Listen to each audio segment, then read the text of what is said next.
Madam Clerk, are there any changes to the agenda? Through you, Mr. Chairman, yes, there are quite a few. Added delegations, and I apologize in advance for any names that I mispronounce. Keenan Loomis, President and CEO of Hamilton Chamber of Commerce, Christina Heaton, Richard Gelder, Kathy Stonehouse, Cynthia Tuck, Larry Pomerantz, Hamilton Civic Lead, Svana Julianson, the Board of Hamilton Artists, Inc. Edward Berry is a resident. He has withdrawn.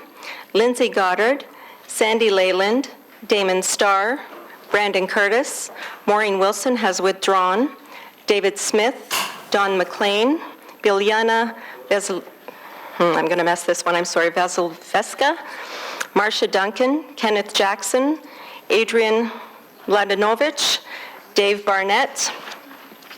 And we also have written submissions from Terry Bridle, David Hitchcock, Dina Guillermo, Dennis Martin, Nancy Gray, Chair of Dundas Art and Craft Association, Deanna Bouchard, Maxine Borsellino, Brenda Ferguson, the Board Chair for Culture for Kids in the Arts, Jason Bester, Carmer Tarr, and Kenneth Davies. Thank you, Madam Clerk. Councillor Green. Yes, Mr. Deputy, through you to members of council, at the appropriate time I'll be motioning that we accept any additional walk-ins that might come in. I know some residents from my community had intended to come, and whether they're able to attend or not, I think it's important that we get a chance to listen. Thank you, Councillor, for that. And when that time comes to put a motion on after the other delegates have end, we have to remind ourselves that some of the councillors have booked themselves for a later event tonight, and so we must have quorum. So when that time comes, I'll be expecting a motion from you. Thank you. May I please have a motion to approve the agenda as amended? Councillor Pearson, Councillor B. Johnson, all those in favor? Carried. Any against? It's carried. Any declarations of interest? Being none, members of the committee, as we have quite a long speakers list, I want to remind everyone of the 5-minute time allotment for each presenter. And then also the members of the committee, I would always like to take one motion at the end of the speakers list to receive all the presentations. So we will stick to that 5-minute rule for everybody to get through. And I would now like to call upon Michelle Martin and Lisa Scump from the Salvation Army Lawson Ministries respecting community access to transportation and city-funded bus training program. Please come forward.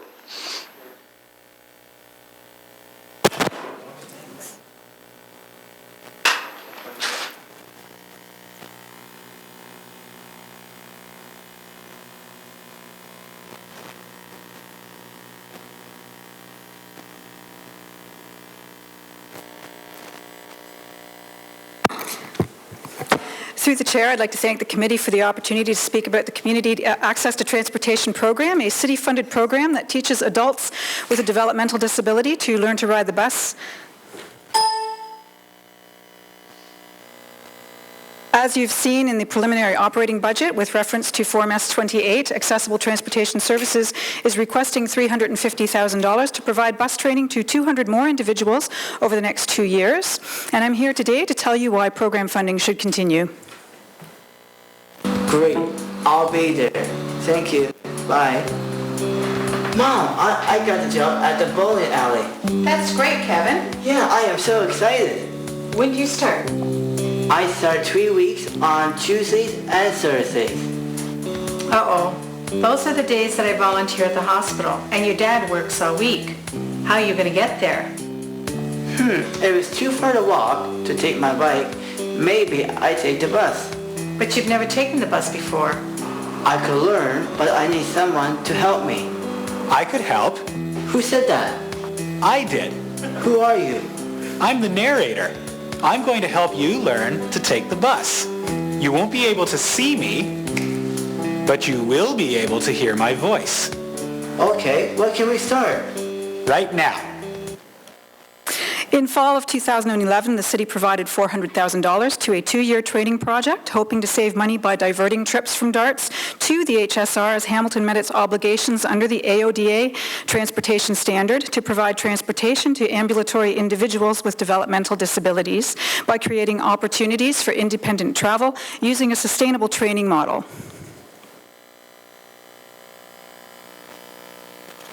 It was administered by Salvation Army Lawson Ministries Hamilton with developmental services agency partners from across the city, including both school boards, and partner agencies contributed to the project in kind by providing qualified staff as bus trainers. The project had a 75% successful completion rate. We used both classroom instruction and field training. Classroom instruction included classes about pedestrian safety, personal safety, and basic route planning. And field training occurred one-to-one with an agency-based field trainer who used a detailed task analysis and fated prompting along a bus route. Instructional videos were produced by Airborne Video Productions, a video production company that uses video production professionals who happen to have a developmental disability. When you see the bus coming, line up at the bus stop sign so that the bus driver knows you want to take the bus. Remember not to stand too close to the curb.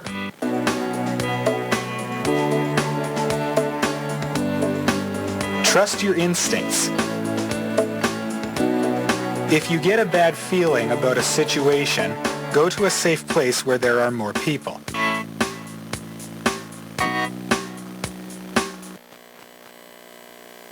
Trainees and alumni, since 2012, we've added video segments about level railway crossings, accessible buses, and service animals. Trainees and alumni have met up several times to socialize and learn. We've had many guest speakers, including 2 HSR bus trainers, Kevin and Margaret, who stayed with us one evening to answer questions about operating the bus. In its third-party evaluation of the project, the Social Planning Research Council of Hamilton determined that the project met its goals and conservatively estimated potential net savings from the original project as a return on investment ranging between 26% and 186%. ATS is now asking for $350,000 for 2 years, $50,000 less than the original project, and so we predict an even better rate of return going forward. Based on SPRC Evaluation's conservative estimate of savings, continuing the program for just 1 year at a cost of $175,000 plus HSR costs will generate savings of at least $706,000 over 10 years from 100 participants taking fewer rides on DARTs and more on HSR. And as the program continues, we'll track DART's usage of all participants more closely so we can report next year to verify that projected savings have been met. At the end of the summer 2014, we received an additional $40,000 from available HSR funds in order to address the wait list that we had coming out of the original project. So right now we're currently training or have finished training 18 more people, and we'll be taking on a few more this month and next. Right now, though, since September, we have another 50 on a waiting list as we continue to receive inquiries. This excerpt from a letter to the Hamilton Spectator from a parent of a trainee speaks to the very real worth of this program and for its participants, and to the City of Hamilton's strategic priority number 1, a prosperous and a healthy community. The Social Planning Research Council survey of trainee caregivers reports an average of 22 trips per month per successful trainee on the HSR, so this program is creating committed HSR users. The best part of taking a bus is that, is that they're nice bus drivers. That is the best part because without them, we wouldn't be taking a bus. We would be just walking.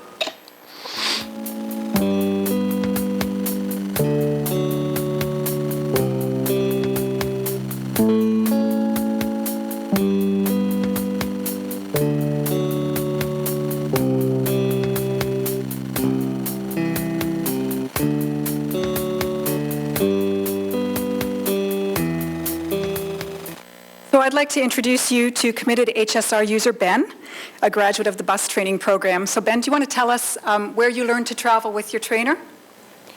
Well, I take the bus to East Gate, and then I take the bus down here, and then we come back to East Gate and then come home. Which bus do you take? The B-line. Do you ever take the King bus? No, Why not? because the King bus stops at every stop. Thanks. Thank you very much. Thanks. Thank you very kindly. Appreciate we have a question to be asked to Councillor B. Johnson. Thank you, and thank you, Ben. Ben's such a sweetheart. You were talking about numbers earlier, and it was $400,000 initially in 2011. You're coming back for $350,000, which is remarkably lower. Can you tell us, for 2 years, thank you, can you tell us how many individuals, because I think you were touching on a little bit, but Yeah. overall, $400,000, how many people actually were you helping? Okay, so 201 people began the training program. Out of those, 151 successfully completed. So we did have a demittal rate for safety reasons and also a dropout rate. So about three-quarters. yeah. That's great. And so for $350,000, you have 50 on the waiting list. Are you anticipating another 200 to start? I think so, based on this, because I actually haven't been actively marketing the program. These are the inquiries that have just kept on coming, and I was waiting to find out about funding status before I went and actively promoted again. But I can tell you that I have been asked to speak at 3 different events this spring that are geared towards transition-aged youth. That's youth aged 18 to 21 with special needs from our local school boards. Thank you. And through you, Chair, to our speaker, is 200 your limit? Well, it depends on availability of trainers. If I have trainers available and we can manage it from available funding, it depends on how many hours particular individuals are taking to learn routes. Through Mr. Chair, last time we found the average to be about 33 hours, I think it was, but we fund up to 40 for each individual, and some of those individuals learned more than one bus route. So. Thank you, and thank you for your answers, Mr. Deputy Mayor. Thank you for the opportunity, and Mrs. Swetlaufer, and Ben, thank you for coming all the way out from Winona. Thank you, and thank you very much for you. Okay, thank you. Appreciate you coming today. Next on the list is Scott Innes, respecting the 2015 budget. Scott, please come up.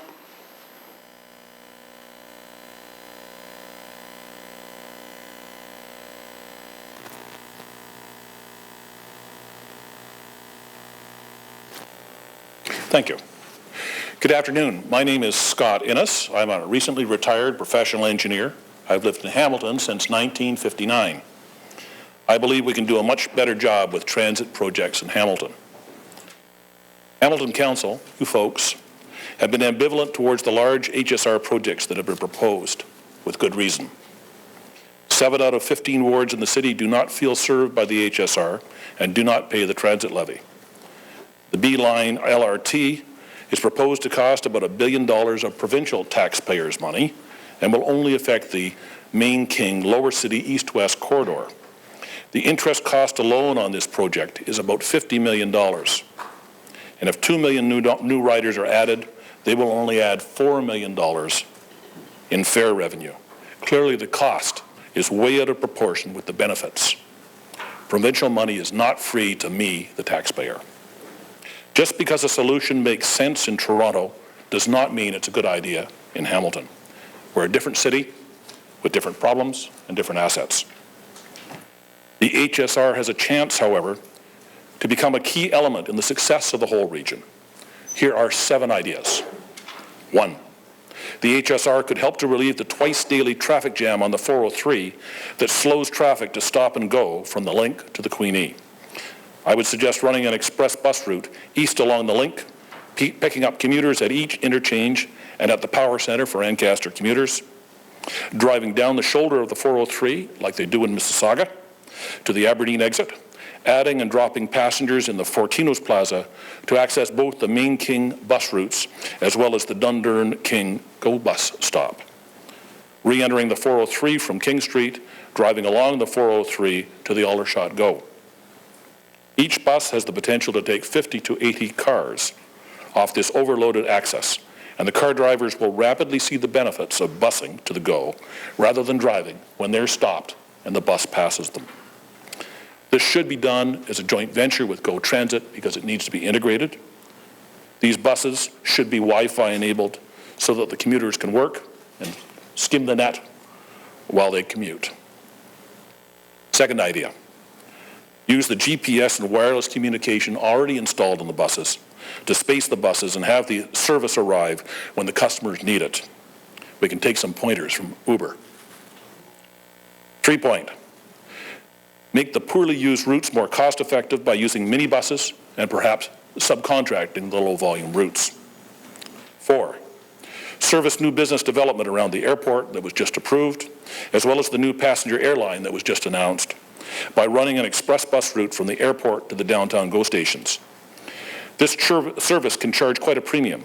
Just look at what the express service to Pearson is charging. I believe it's $45 a person. 5, look at turning the bus trip up and down the Jollycut from a brake-killing, fuel-wasting trip to a fuel-efficient, speedy, tourist and commuter experience by examining the cost and benefits of an overhead gondola service from downtown to a bus transfer point near Sam Lawrence Park in the mountain. Rather than making the escarpment a negative, turn it into the asset that it is. 6, create a joint venture with McMaster University to develop, design, and prove state-of-the-art technology like regenerative brakes or inductive charging of batteries. If the ideas are good enough, let's create some manufacturing jobs once again in Hamilton. 7, implement an HSR methods improvement program that is charged with improving customer service and reducing costs every year. I believe that the HSR can be a major city builder, and that means all 15 wards. If some of its projects relieve car traffic congestion in the exurbs and drive the development of the city, then the 7 outer wards can rightly be expected to contribute their share because they're receiving value for their money. We have a great opportunity right now. Let's make this city better. Thank you for this opportunity to speak. Thanks, Scott. And we have a question to be asked. Councillor Pearson? Thank you, Mr. Deputy Mayor, and thank you, Scott. I just wanted to clarify, because you mentioned about the outlying areas not contributing. We do contribute. That's what I was I just want to be sure referring to to. the public and for you that it's not that we're not contributing. It's just a different formula. On a reduced basis. Correct. Thank you, but you're not contributing a full amount. Yes, thank you for the clarification. So thanks, Scott. We appreciate you coming down today. And, sorry, Scott, hang on, Councilor Marilla. Just on that point, however, there are some wards that don't contribute at all. Some are, just for a point of clarification. Okay, thank you. Thanks again, Scott. Appreciate it. Next presenter is Stephanie Vey, Executive Director of the Hamilton Arts Council, respecting the 2015 budget.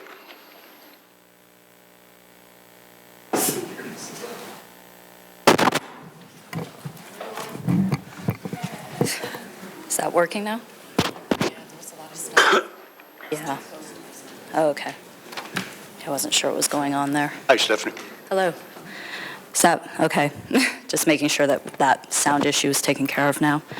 Okay, good afternoon, Deputy Mayor, councillors. On behalf of the Hamilton Arts Council, I'm here today to ask you to sustain the leadership you've already shown in adopting the City Enrichment Fund last fall by approving the additional funding required to ensure this new program succeeds. As you know, a $500,000 increase in arts investment, as well as a $250,000 proposed for other City Enrichment Fund programs, didn't appear on this year's budget without substantial effort and due process.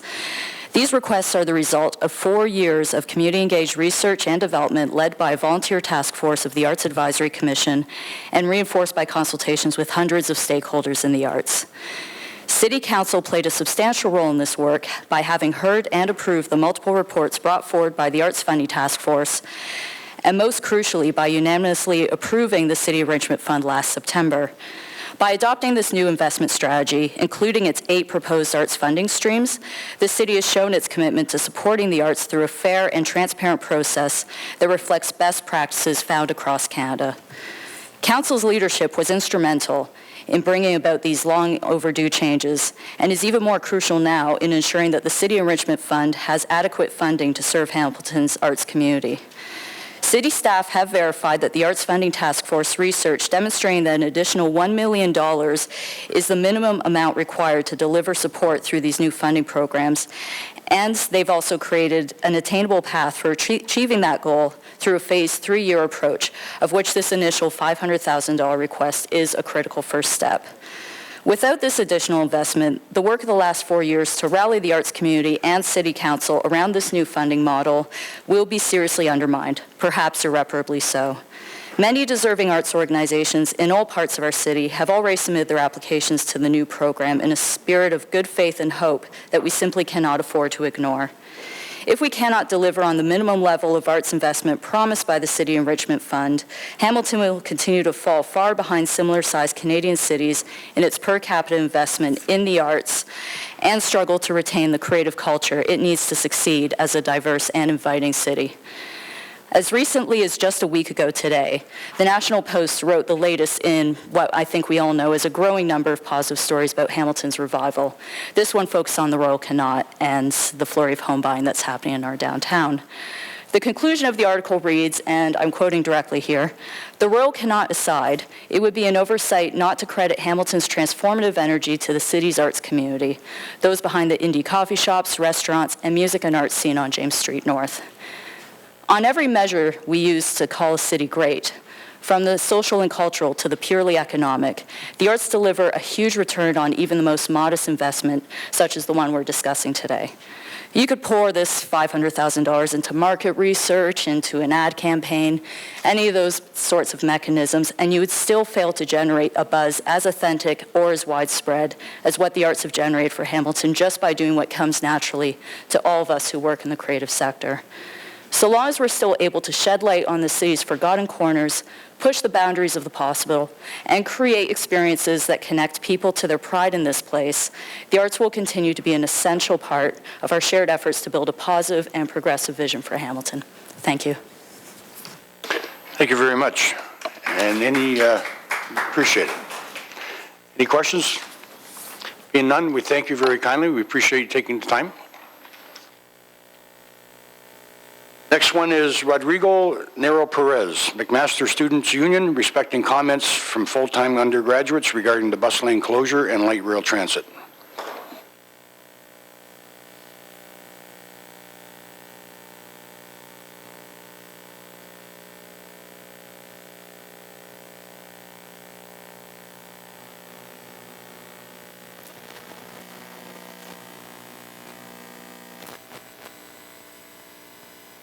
I just want to start by thanking Council for allowing us to speak to you today about some issues that are important to undergraduate students here in McMaster and Hamilton's Transit. My name is Rodrigo Nero Perez, and I'm the McMaster Students Union Vice President Education. My name is Jacob Brodka. I'm the MSU Vice President Administration.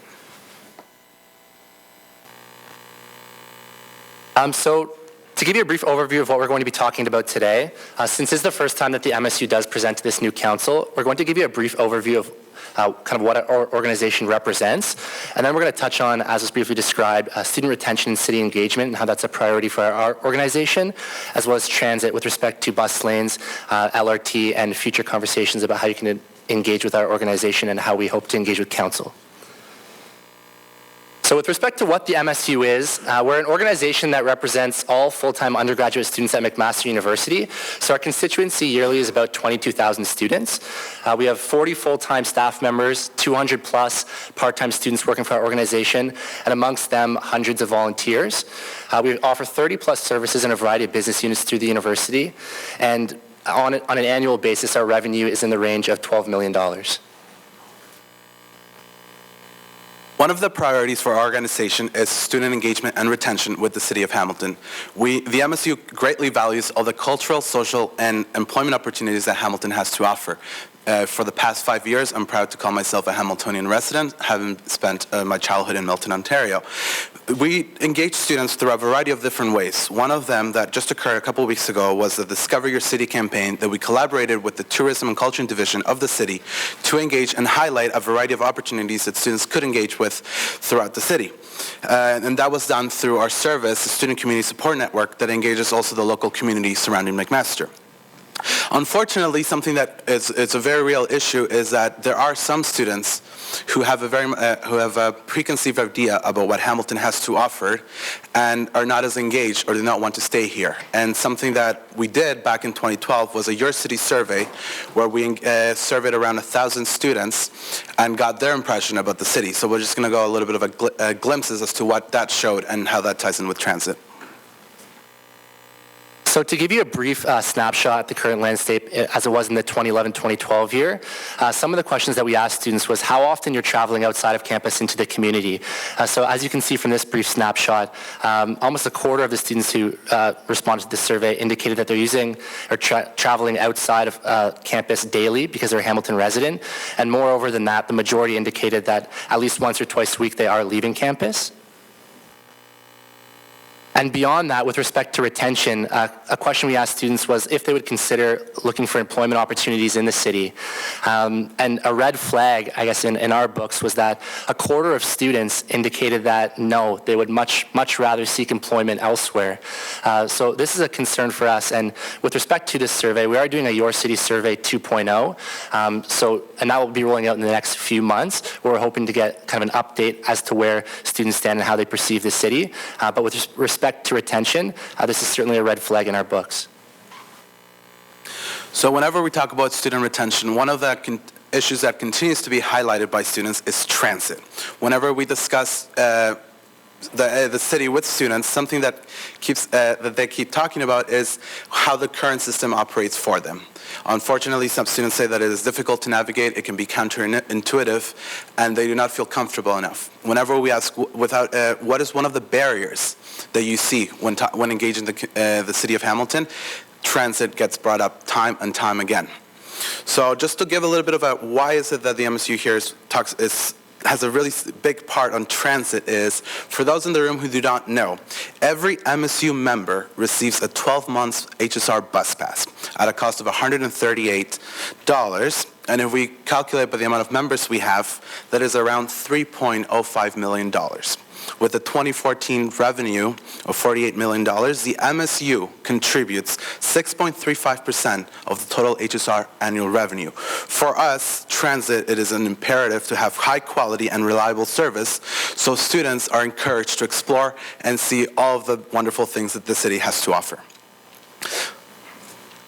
With respect to the bus lane, especially in Council's recent decision, the MSU believes that the designation of the bus lane, especially on the King Street corridor, increases the efficiency of transit along that route and further encourages students to use transit system.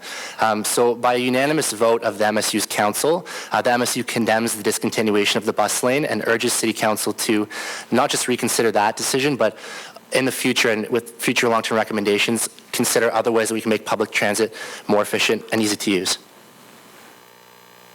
Finally, something that has been discussed quite a few times in this room is light rail transit. Since 2008, the MSU has been supporting LRT here in this city, and we clearly believe that its implementation will not only benefit MSU members, but all of the Hamilton community. It has been provided through a variety of different research projects how LRT can provide not only just economic growth, but a variety of different social, health, and environmental impacts in this city. With the recent provincial funding secured, we encourage that as you go through the budget process to strongly consider implementing LRT to improve this city's transit and thereby engaging more students and encouraging students to stay here after graduation. As Jacob mentioned, we are in the midst of surveying students once again about what are their perceptions of this city, and we're implementing it within the next week, and we're more than happy to share those results as they come in within the next month or so. This is the first time that, as Jacob mentioned, that the MSU engages with City Council, and we hope to come and speak a variety of different times about other issues, but just wanted to prioritize one that students throughout the university continuously talk about, and that is the imperative to improve the city's transit system. Thank you. Gentlemen, we have a speakers list. Councillor Whitehead, Councillor Farr, and Councillor Green. Thank you, Mr. Chair. I just actually came from Mohawk College, and they have a slightly different view on the transportation network because of the challenges on the mountain and getting to Mohawk College. So it just shows you that there are special interests in regards to who they serve, where they live, and so forth within the community. And our challenge as a council is to ensure that we have a comprehensive system for all. And in fact, this is my souvenir from Mohawk College just half an hour ago. So I really appreciate, though, because it's important to understand what you're hearing from your students, because you're developing the skill sets that'll be needed in the future for future potential employers in this community. So it is important that we listen.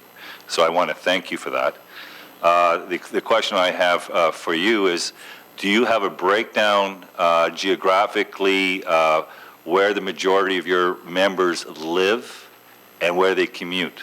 Yeah, we have approximate numbers from our off-campus research center in the university. We approximate that a minimum of 10,000 students live immediately within the McMaster area, and we estimate around 5,000 to the 10. We do not have solid numbers live within the rest of the city, so a minimum for sure of 10,000 just immediately right in the McMaster area. Okay, and the reason I ask that because it's important because, again, it's back to perspectives. Depending on where you live. If you all live immediately to near the university, you may have one perspective in regards to the transit network.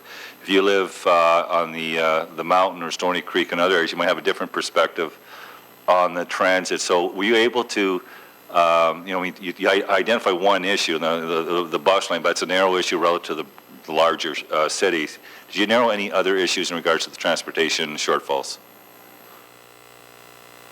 I think you touched on it, and the question inherently has an answer in it.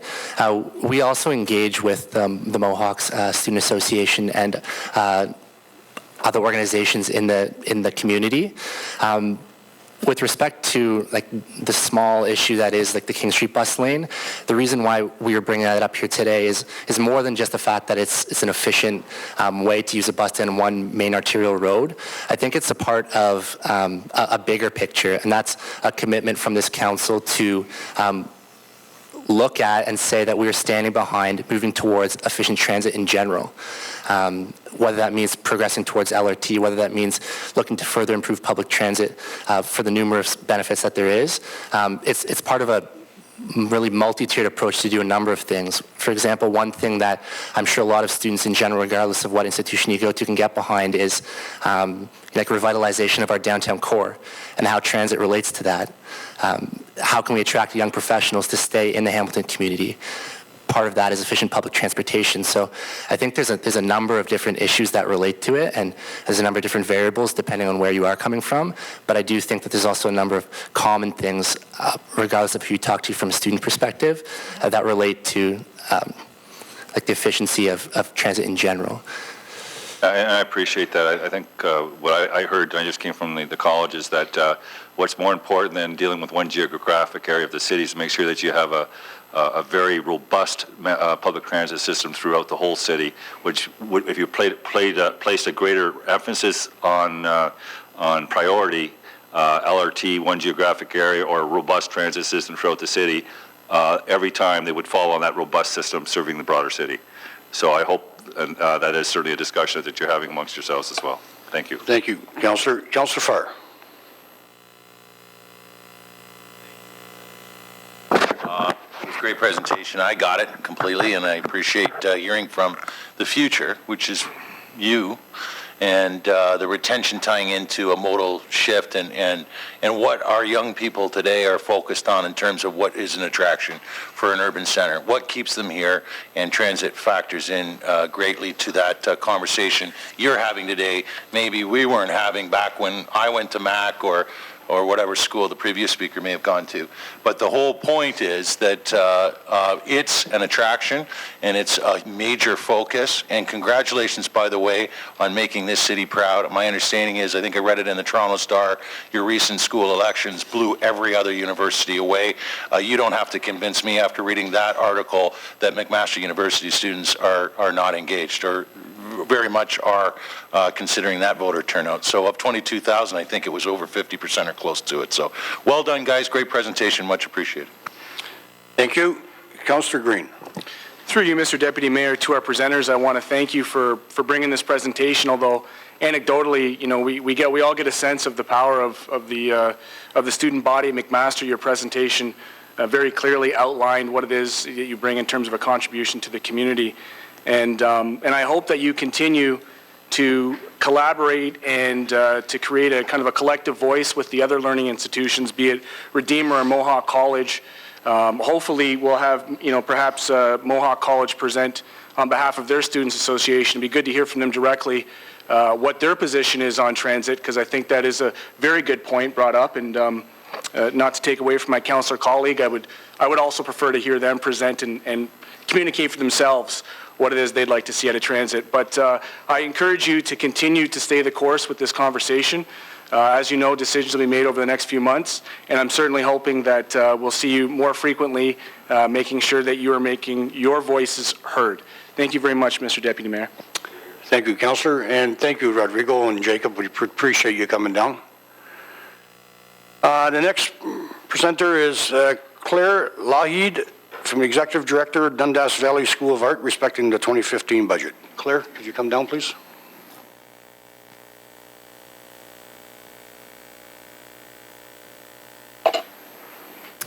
Good afternoon. My name is Claire Lohid, and I am the Executive Director of the Dundas Valley School of Art. And I'm here to speak in support of the City Enrichment Fund. The DVSA was founded by volunteers in 1964, which means that we have just recently celebrated our 50th anniversary. We serve over 4,000 registered students annually and serve another 6,000 throughout the community through our outreach programs and events. We provide art courses that include traditional studio offerings, such as drawing and painting, but we also have a significant pottery program, jewelry classes, art history, textile arts, children's programs, and much more. Throughout the Dundas Valley School of Art's history, we've contributed to the growth and desirability of the community. Many of our new students in Dundas comment on the fact that the DVSA's presence is a part of their decision to move to the area. We routinely participate in community events, and we support other nonprofits. We work with a number of cultural groups throughout Dundas and the Greater Hamilton area to undertake efficiencies, both through joint programming and through collaborative marketing. We work with local service agencies, and we provide arts programming to underserved communities. We work with the local school boards through our Artist Connections program to ensure that students of all ages experience real works of art in their schools. As a service provider, we're watching our community grow and change. Each year, we're providing over 50 scholarships to students who are in need, and the demand for support continues to grow. We not only provide tuition, but help with materials and fees when that's the level of help that a student requires. We may be an art school, but students also see us as a home away from home, a refuge, a community where they can celebrate and sometimes grieve, where they explore and often heal. And through all of this, we are also a small business, and I think not an atypical one in the cultural community. Our budget is designed to run as efficiently as possible. Through our registered programs, we work very hard to raise 65% of our budget, with grants, donations, and fundraising to raise the other 35%. Our city grant annually is $26,000. That represents 2.4% of our annual budget. We are one of the largest employers in Dundas. We have 4 full-time employees, 5 contract staff, and have 110 faculty members. When we run our operation through the Ministry of Tourism, Culture and Sports Tourist Region Economic Impact Model, our impact on the local economy is $1.6 million. We are one of 3 similarly sized organizations in Dundas when you include the Carnegie Gallery and the museum, and you don't have to do particularly complicated math to see how important culture is in Dundas, and you don't have to go a whole lot further to start to extrapolate to what this means to Hamilton Region as a whole. We budget carefully. We benchmark our programs. We align our programs and operations to meet industry best practices. We are constantly evaluating our offerings to be as fully sustainable as possible. And we love our new facility, made possible through the Infrastructure Stimulus Fund and with support of the City of Hamilton and this community. However, our costs have gone up since reopening, and we are still very much in the phase of understanding fully what our new old building requires. For us to grow and meet the needs of our community, we do need additional support. And if you look at the numbers, $5,000 a year more would allow us to give 20 more scholarships to children. Or it would allow us to run a monthly series of artist, curator, or art history programs free of charge to the community. $10,000 would allow us to do a film festival for families for free, or a series of 6 concerts in our loft space. $15,000 is all it takes for us to do a major outreach initiative working with a social service agency to bring art to an underserved community. $20,000 is all it takes to do a 3-year touring program of 10 to 15 local schools, reaching countless students and providing original artists' work in their space, something that our evaluation shows basically gets approval that's straight off the charts. Those programs are complete with curriculum guides for faculty, artist talks, and workshops. It's well established that for every dollar spent on culture, there is a spin-off effect of between $7 and $75 for the community. Culture is the new manufacturing. We attract business, we attract and retain residents, and tax bases grow when culture thrives. Culture makes communities competitive and sustainable. And throughout history, the cultural sector has required support. Today, I would like to thank you for the support the city has provided over the years, but I ask that the levels of support are reflective of our real costs while recognizing how much we give back. I am asking that you help us sustain our operation as well as grow to meet the needs of the audiences we are here to serve. And again, on behalf of the Dundas Valley School of Art, thank you. Thank you very much, Claire. Any questions to the presenter? Councillor? Thanks. Through you, Mr. Deputy Mayor, I'd like to thank the Speaker for making the case for arts investment as a form of economic investment and economic development so ably. I think it's an argument that we need to think about a lot more seriously as a community. How investing in the arts is an investment in job creation and economic stimulus for the whole of the community. And on a very personal note, I know the Dundas Valley School of Art is a good investment. I have no visual artistic talent myself, but as a kid, I was registered to do painting and sculpting at Dundas Valley School of Art. And even though it didn't make me into an artist, I can certainly say that Dundas Valley School of Art played a very key role in making me an appreciator of art and a participant in the arts community to the best of my ability to this day. So I owe you a debt of gratitude, and thank you very much. Thank you. Appreciate it. Thanks very much, Claire. We appreciate you coming down today. Thank you. Next presenter is Tricia Leclerc, Chairs of the Arts Advisory Commission respecting the 2015 budget. Tricia?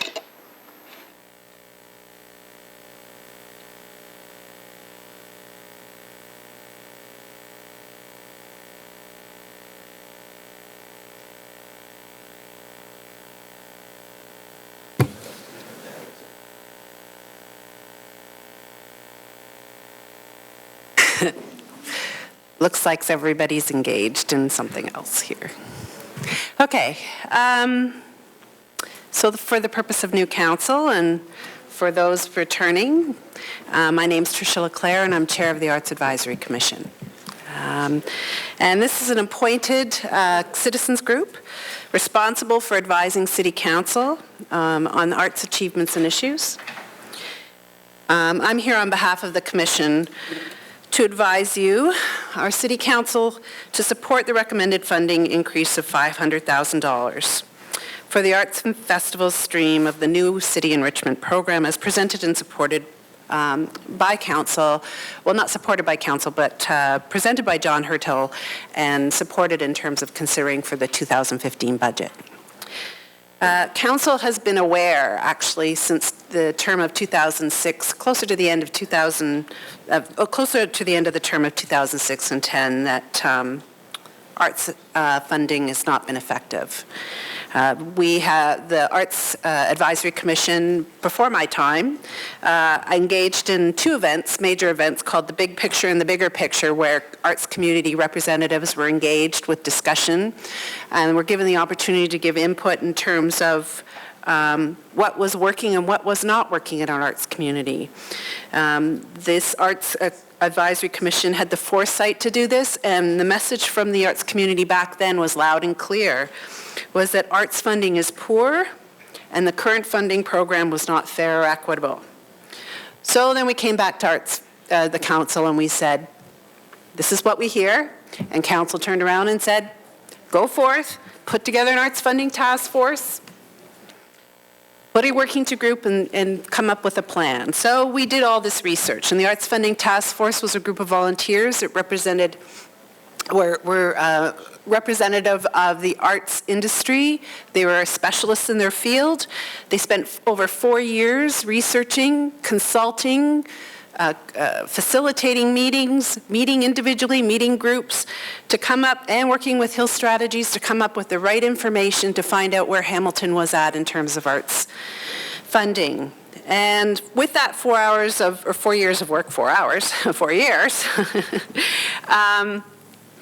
the Arts Funding Task Force came back to Council, and we came with a recommended approach to strategic municipal investment in the arts. And then Council said, okay, great information, we hear ya. Now the information needs to go forward to city staff, and they need to direct and work on a report that will be reported back on the details, including implementation, budget implications and impacts, and provide a range of options. So then, and meanwhile, another pivotal event was the cultural plan. Another activity and an important document that was approved by Council or supported by Council was the cultural plan.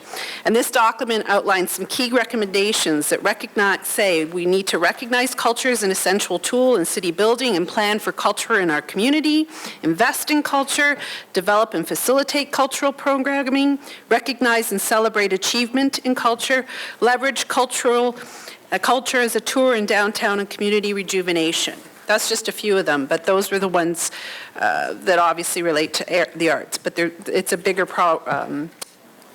proposal, or it's a bigger plan than that for sure. So the City Enrichment Fund recommended, when John Hertel came back and reported, he recommended some changes to the program, which we're really pleased to see. We see that there is the city staff have worked very hard in redesigning and revamping the old city community partnership program. And, but we're at this one last juncture. We're at this one last point in the whole process, and we need that money, $500,000. So we're here to see value. We are here to make sure that we see that you support the arts and culture in the community. You've done all this work so far, as Stephanie alluded to, but we need the rubber to hit the road. So we're asking for you to support this $500,000. The Arts Advisory Commission believes the amount is a fair request. Although our original ask was $1 million, we sought out the advice and listened to council, and we felt that a compromise would be to reduce that amount this first year and ease into a 3-year term of phasing in $1 million. But we're most important right now getting this $500,000 kick-started for this year, for sure. And we know that a new term of council would be challenged at best with budget matters. Hamilton Arts Community is a driving force, attracting visitors, families, business, and funders into this great city. The effort needs to continue. Todd Hirsch, the author of The Boiling Frog, a Calgary-based chief economist, was recently quoted in the Globe and Mail saying, "The economy needs a strong cultural scene because it helps to attract and retain labor. This is especially important for cities to draw smart professionals from around the world. The best and the brightest workers are global citizens, and if they're not pleased with cultural amenities, they won't come. And apparently they need transportation as well." So I would bet $1 million that the reason why we have the Junos here is because we have a thriving arts community here. I would bet $1 million on it. And wouldn't it be great if we could say to all of the people that come here March 12th to the 15th that not only are we a thriving arts community, but council supports the arts, and that they back us. And they back us because we can say that they've given us $500,000 to help improve the funding that is available, currently available in the city. So, Trish, please. Pardon? I've given you a couple extra minutes. Can you just wrap it up, please? Oh, sorry. I did time it, but I kind of got off track there. Feeling a little passionate here. No problem. I understand. Thanks. Can I just say, though, that it's not just downtown, it's around town. It really is not just downtown, and the Arts Advisory Commission would be happy to meet with each and every one of you to see where your cultural needs are and arts needs are, and work with you to try and see how we can help revitalize that, just not only in downtown Ward, but all around town. Thanks. Sorry. Hey, Trish, appreciate it. Trish, we got one Yeah. speaker. Councilor I Farr. want to thank Trish. She introduced herself as representing the Arts Advisory Commission, which is the body that advises our council and has for, as she went over the timeline for the last 4 years, kept us apprised and advised on how this whole process has played out. And yes, quite clearly articulated today, it is now in our hands to make this crucial investment decision during this 2015 budget process, as we promised we would do. And as you know, I'm very supportive. I also want to thank Mr. Deputy Mayor Trish for her devotion not only to the bigger cause that is citywide, but also the Hamilton Children's Choir, who are just one example of hundreds in the cultural scene in this wonderful mecca that the Junos just love and are returning to, as you noted, made our city proud worldwide. So congratulations on all of that. And finally, I would suggest that you, as a Ward 8 mom, if I'm not mistaken, probably talk to your friends and neighbors up there. And certainly, it's a different art scene than down here or Dundas, as our previous delegate made us all proud about the School of Art. What do you get from your neighbors when you talk about all the hard work that you and others have done in this community as it relates to the investment in arts and culture? Well, within my community, where I live, everyone's very supportive. And in fact, it's a growing, it's kind of a reciprocal thing. I was thinking about this the other day, is that we were doing that video, you know, and I not only do work downtown, but I do work in Ward 6, and I do work in Ward 8. I spend all my money in Ward 8, actually. And so, but everyone is very excited about the arts and culture because they see it as a critical piece to community building. The monthly crawls are a great example, and a super example would be the annual super crawl as well. Yep. From all over the city, and everyone is embracing and enjoying and participating in whatever capacity, big or small. You're the latter. Great work, Trish. Always a pleasure, and thanks for a tremendous delegation. Thank you, Councilor. Mayor Eisenberger. Thanks. Thank you, Trish, for your great presentation. You know, I too am very impressed actually with the funding, grants funding process that's evolved there through John Artell and your work and council's work. Done a terrific job of kind of rationalizing how that should unfold in the future, and it certainly makes a lot of sense, perfect sense, in fact. And I'm very supportive of where you are. But I did hear you say that you know that council should support the arts. I mean, it's not like, to be fair, it's not like we haven't. No. But this is, I guess, a top-up on the number that gives the kind of appropriate level of support going into the future. I'm sure that's what you meant to say. No, it's not what I meant to say, but clarification, I got caught on that the last time, actually. But I think my colleague from Dundas Valley of Arts, the art schools, spoke to it already herself very well, and that it's not that we don't thank everybody for the support, but it needs to be grown, so in order to maintain the momentum. Right. So I think we're on the same page on that one. I think that's terrific. And you know what, to Councillor Farr's question, I mean, the reality is that arts isn't just downtown. It isn't just at the art gallery. It is all over our city. If you've taken the kind of the arts bus at some point in time, you know, you get the pleasure of going into Dundas and seeing some great museums and cultural things happening there, and then off the Beach Boulevard, interestingly enough, where there's a number of other things happening there on the arts side. So it is really a citywide issue that provides benefit. And last point is, and I think you know this quite well more than anyone, is that it's an economic driver for our city in every respect. So it's part of our economic development drive. I think this feeds right into that. So I think your continued support of the arts and our continued support of the arts is going to make our city better, and it's also going to drive our economic opportunity in the future as well. Thank you for all your great work. Appreciate it. Thank you. Thank you, Mr. Mayor, and thank you, Trish. We appreciate you coming down today with the presentation. Thank you. Next is Tim Podesic, his Super Crawl Cultural Assets to support the community enrichment funding request in the 2015 budget. Tim? Good to see you again. Thank you, Mr. Chair, Mayor Eisenberger, and Council.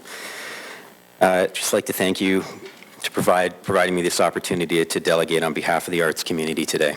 I'd like to delegate in support of increased funding for arts. I've stood before you many times over the last number of years to lobby for an improved funding model for arts investment in Hamilton. The process has been long at times and hard, from calling the community to lobbying councillors, mayor, and city staff to get things done. The entire process has been over a 4-year period in the making.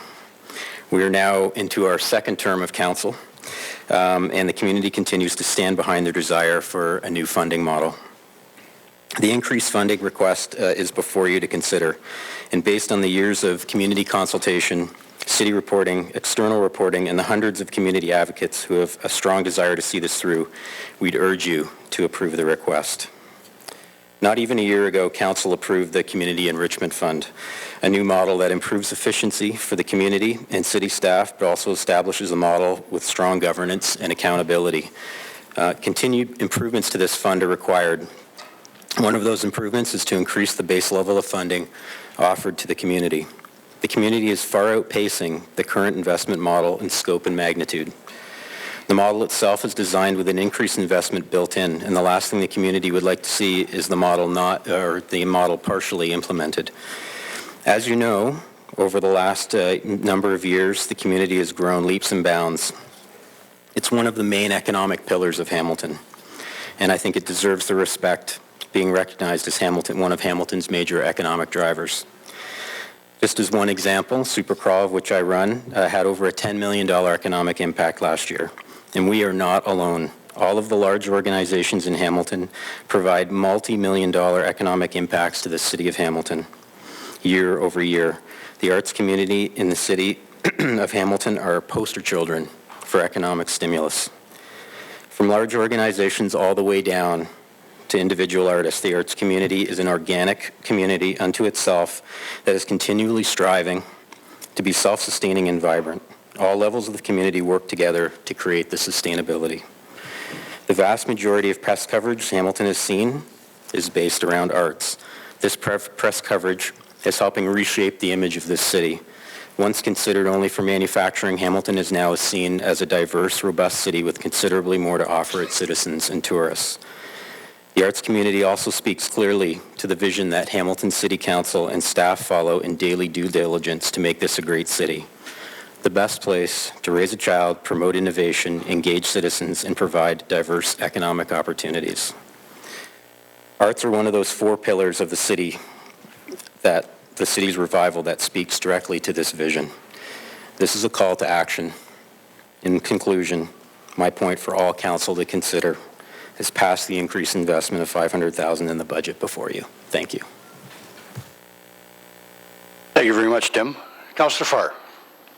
Thanks, Tim. Great presentation. One of many over 4 years. Appreciate it. 8 to 10 million annually with Supercrawl as an economic impact. That through you, Mr. Deputy Mayor. That's official from the Ministry of Tourism and Culture. That's correct? right. Yeah. That's translates on your one weekend a year of your growing festival to full hotels across the board, full restaurants, running out of chicken, half of them. Just a whole lot of extra employment and activity throughout that weekend. That's what that 10 million is through you? Through the chair, yes, that's correct. We had all the hotels in Hamilton were sold out that weekend.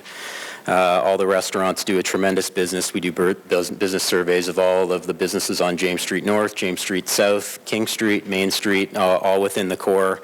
And I can unanimously say that anybody that's in the restaurant or retail business is tremendously busy that weekend and does a bustling business. And to bring it all home in terms of the investment that you and others obviously are hoping for, and that we start with the $500K and work in over 3 years to the annualized $1 million, which was ultimately requested from your Arts Funding Task Force and others, and bring it home as an investment piece through you, Mr. Deputy Mayor. You rely heavily, just you're one of the hundreds of arts and culture events and organizations in this community that is one of the 4 pillars of sustainability that I agree with, as you mentioned. you rely on municipal support, and without municipal support, you've said to us many times in the past, you don't get provincial support and you don't get federal support. Is that correct through you, Mr.?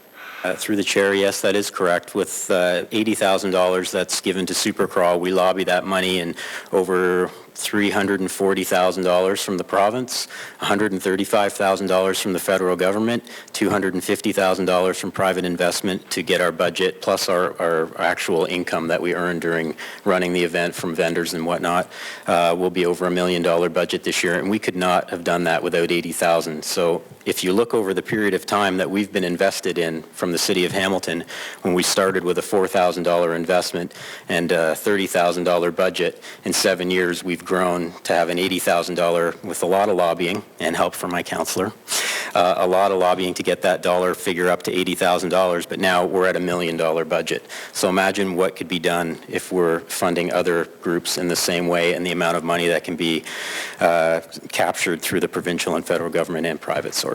Right. So just one, Mr. Deputy Mayor, just one example, just one event, one cultural event that turns over $10 million in economic impact as per surveys from the source, the Ministry of Tourism and Culture.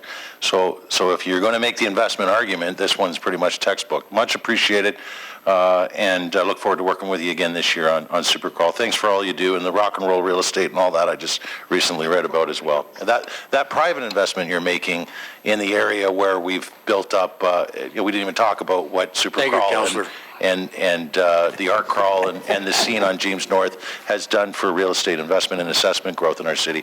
Thank you, Mr. Deputy Mayor. Councillor Whitehead. Thank you, and I think that's the argument that I'm looking for, and I appreciate all the positive things we talk about, where the hospitality industry does well, the restaurant industry does well, vendors do well, artists do well, and there's experience. But when I ask residents the question, and this is why I've asked you and others to help with that communication, because I support what we're doing, but we're not communicating very well. The first question comes from the community, wherever you go, is, so you're putting money out, you get a $10 million return, how come my taxes haven't gone down? I'll actually have, through the chair, I'll actually have an answer to that question, which I don't have the specifics right now, but I have asked city staff to provide me with the tax revenue benefit on James Street North from 2006 to 2015. And I can tell you not only Supercrawl, but what Art Crawl has done to that street, I'll be able to deliver a number to you as to what the tax increases from business are. And I can only estimate at this point, but they would be astronomical. I think that's the message that we need to because when you go to community and just keep my taxes down, all you do is giving people money, keeping money, what's the return? We really haven't made that argument. You can make that argument from a topical point of view, that it's a great experience and it draws people into the community and into a geographic area, but I've never been able to really substantiate the other part. The 10 million, but when you talk about 10 million, they say, okay, well, if you generate that kind of money, how come my tax is going up, not down, or it's stagnated? So I think the argument here is, let's make that case and help us so that we can get more of those dollars released to the arts community. So that would be helpful. Or through the chair, I could actually be a little bit specific, because I do own a number of properties down there, but I can speak to one specifically at 118 James, where the tax rate when we purchased that building was under $10,000, and now it's at $33,000, and I have a full building with fully tenanted that is vibrant, and I'm making money from it, the city's making money from it, and this is just one property on James Street North as an example. So that's why I say I can only estimate what the actual full dollar figure would be, but it would be a big sum. Thank you. Thanks very much, Tim. Appreciate you coming down today. Thank you. The next up is Craig Burley, respecting the 2015 budget request for the transit projects and aspects of the 10-year transit improvement plan. Craig?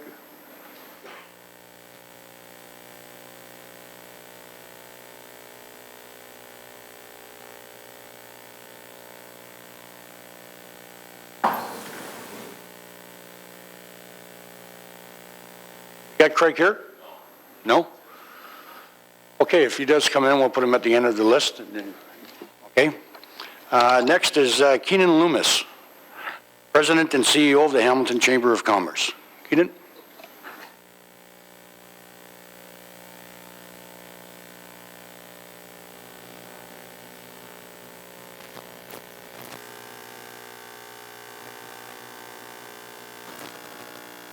Thank you very much, Council, Mr. Deputy Mayor, Mr. Mayor. I thank you for this opportunity to weigh in on the significant matter pertaining to the budget of the City of Hamilton. As President and CEO of the Hamilton Chamber of Commerce, I have the privilege today of speaking on behalf of our 1,000 members that employ over 75,000 people in this community. Created in 1845 and this year celebrating our 170th anniversary, the Hamilton Chamber of Commerce is Hamilton's first institution launched by this city's founding fathers to provide leadership in city building. And what a great city they and all the municipal leaders of our first century built. And I am excited by the opportunities we have to be great again. To do that, however, we need proper resources. When evaluating whether to advocate for increased resources, we weigh 5 principles. First, does the tax levy remain competitive with comparative cities across the province? Second, we encourage the City of Hamilton to facilitate policies and initiatives that help shift the commercial residential tax base towards commerce. Knowing how difficult that endeavor is, however, we think there is a significant opportunity in aiming to meet and surpass our intensification goals under the Province of Ontario Places to Grow Act. Can we grow the pie by intensifying in already serviced land within all of our cities' downtowns? Fourth, the City of Hamilton should approve enhancements that facilitate economic development and business support. And finally, the City of Hamilton should support investments into projects that improve the quality of life for residents. In the 21st century, and for so many peer cities that are in the same life cycle as Hamilton, quality of life does equal economic development in the 21st century. The bottom line in our expressions of support today is, do the new expenditures keep us competitive with other jurisdictions, and are they targeted and strategic such that they are likely to yield a return on investment this year? We believe that Hamilton is at a crossroads. On one hand, according to our recently commissioned Economic Outlook report in collaboration with the Ontario Chamber of Commerce, the outlook for Hamilton is bright. The city will expand at a faster pace than communities in its broader region and is set to outpace the provincial average in terms of employment gains. We are helping bring the province out of recession. However, we are currently projected to have 750,000 square feet of commercial real estate, and the appropriate levels according to our population, is 1.5 to 2 million square feet. Similarly, we need to increase our intensification from 1,750 residential units a year to 3,300 recommended by the Places to Grow policy of the Province of Ontario. Over the next 30 years, the city is expected to grow and achieve a population of 660,000 people with 300,000 jobs. What are the investments we need to make right now as a community to ensure that we meet those goals? Our first recommendation is our low vacancy rate means the Planning and Economic Development Division is expected to generate substantial project completion and business attraction strategies to meet the needs of the regional economy, while at the same time supporting the needs of existing businesses. However, from our conversations and interactions with staff, the division is currently understaffed, leading to 30 to 40 active files on each planner's desk, OMB grievances, and a limit to our economic growth. The enhancement request by the Planning and Economic Development Department will move City Hall towards ensuring satisfactory services are provisioned with the appropriate turnaround times to businesses in Hamilton. We know that where many of the bottlenecks are within the City of Hamilton, and these requests are targeted to make improvements exactly where they are needed. For example, engineering staff review and improve service and gradings for site plans, including coordinating and implementing technical requirements from other agencies and departments. The added staff will improve turnaround time. We also know that the waterfront represents a tremendous economic revitalization opportunity for Hamilton, especially in the area of brownfield remediation. As we heard from the former mayor of Pittsburgh, Tom Murphy, at the Hamilton Economic Summit in 2014, the waterfront industrial lands were the most significant catalyst for leading Pittsburgh's rise from industrial collapse. However, these projects were only made possible by effective facilitation and investment attraction strategies from the municipal government. Related to that, to another enhancement request pertaining to our new initiative in attracting foreign direct investment in immigrants, I'm happy to join other business leaders in participating in the new Global Hamilton Council. My experience has reaffirmed the need for the city to solidify a full-time equivalent role in its arsenal to serve as a point of contact for these emerging opportunities. Additionally, we are supportive of other requests related to the one-stop shop services offered at City Hall. Within those requests for enhancements, I want to spend specifically some time talking about Open for Business and the request for a coordinator. Currently, the resources for the Open for Business initiative have been seconded from existing departmental resources. However, as city staff move to implement the various initiatives, support Council's Open for Business Committee, and undertake a comprehensive review of our development approval process, this work cannot be sustained. and we're already seeing that. The Open for Business review process is stalled. The last council Open for Business committee meeting was well over a year ago. There has been no selection of a chair for this term of council. There's been no update from the city on progress related to the scores of red tape hurdles that need to be addressed, and there's a complete lack of public engagement and outreach to the business community. Various other Canadian municipalities in our review have allocated significant resources towards Open for Business initiatives, not only in terms of tangible process improvements, but equally important as a public relations exercise signaling the intent of a municipality to attract and retain businesses. The funding of the permanent position would at the very least provide a public face for these initiatives to the Chamber and the overall business community. Our experience and engagement with Open for Business priority items has involved liaising with various staff across different departments, often running into silo phenomenon. In addition, this position would be able to liaise with various departments in cases where specific projects are delayed or are getting caught up in interdepartmental issues.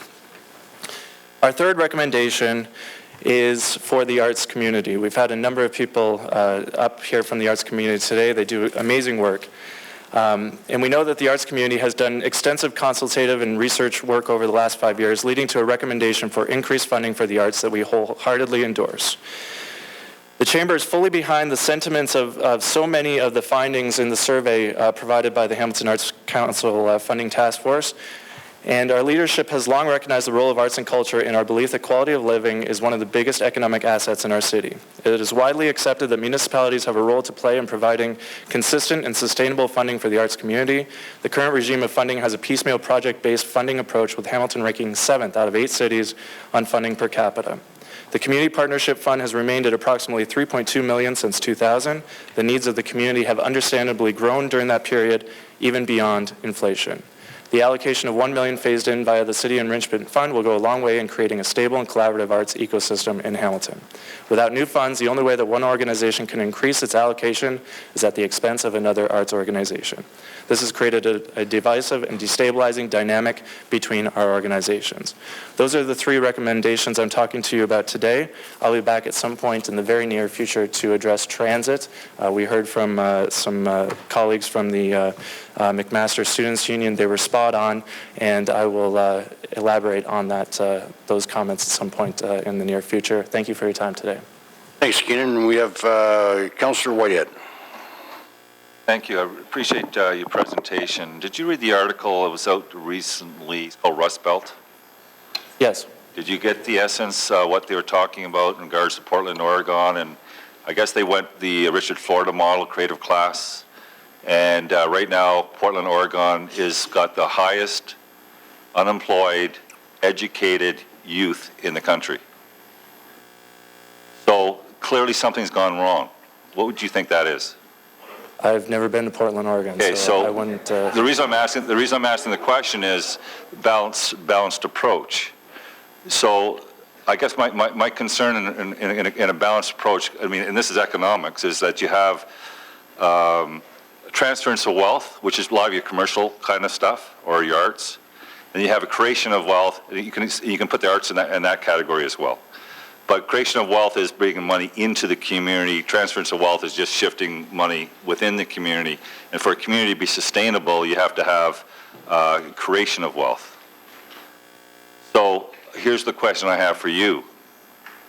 When I take a look at everything you've talked about, I haven't seen any focus on that front, the creation of wealth in this community.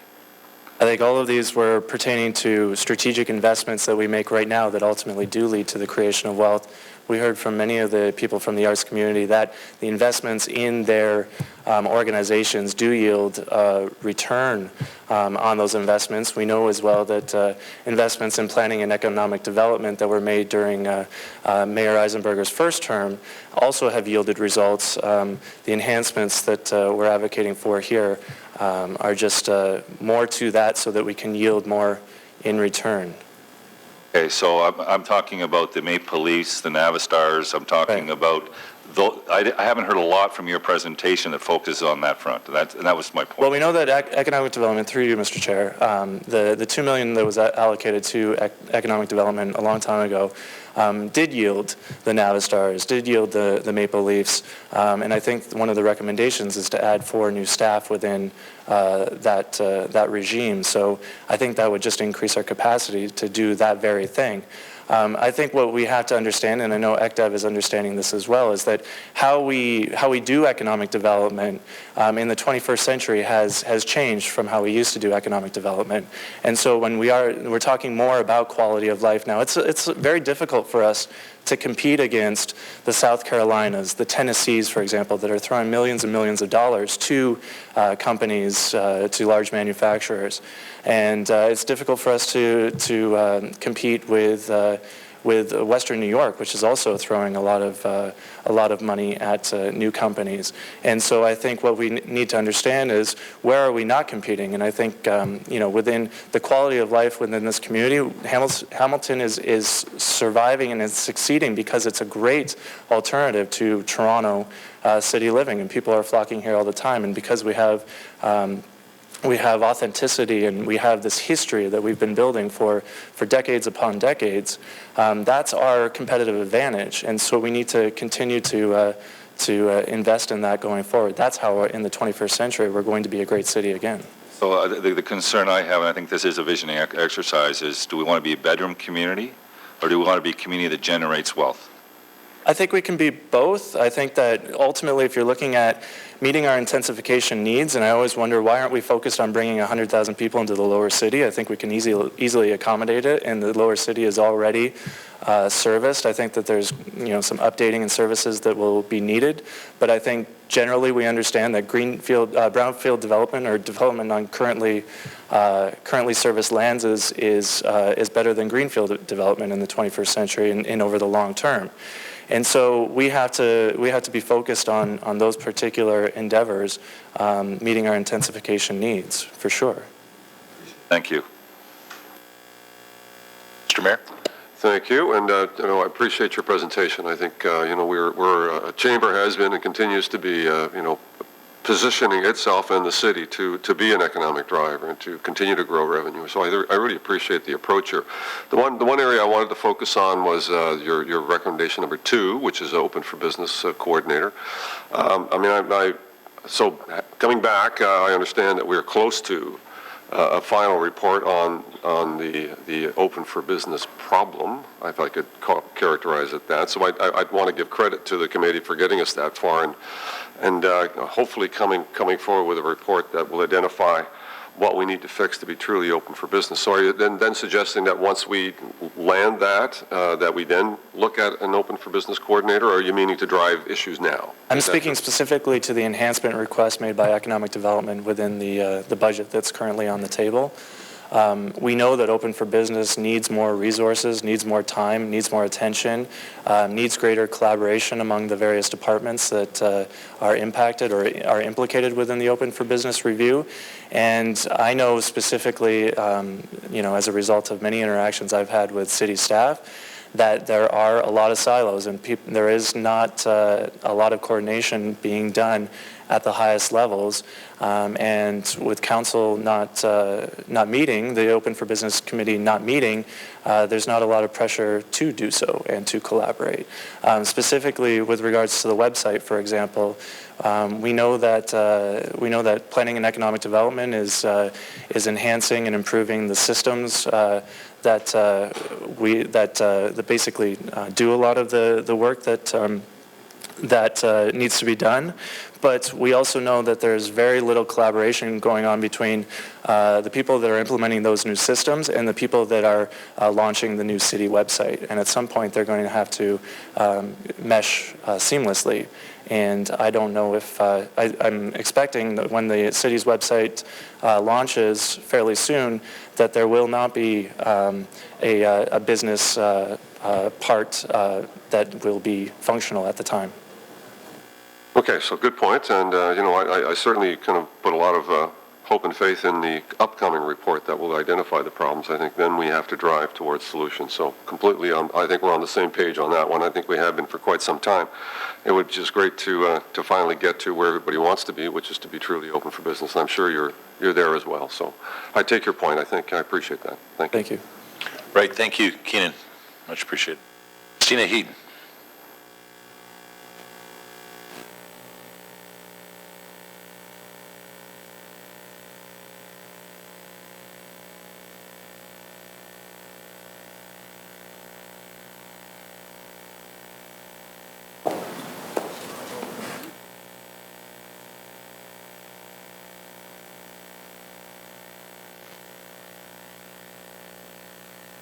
Good afternoon, everyone, and thank you for this opportunity.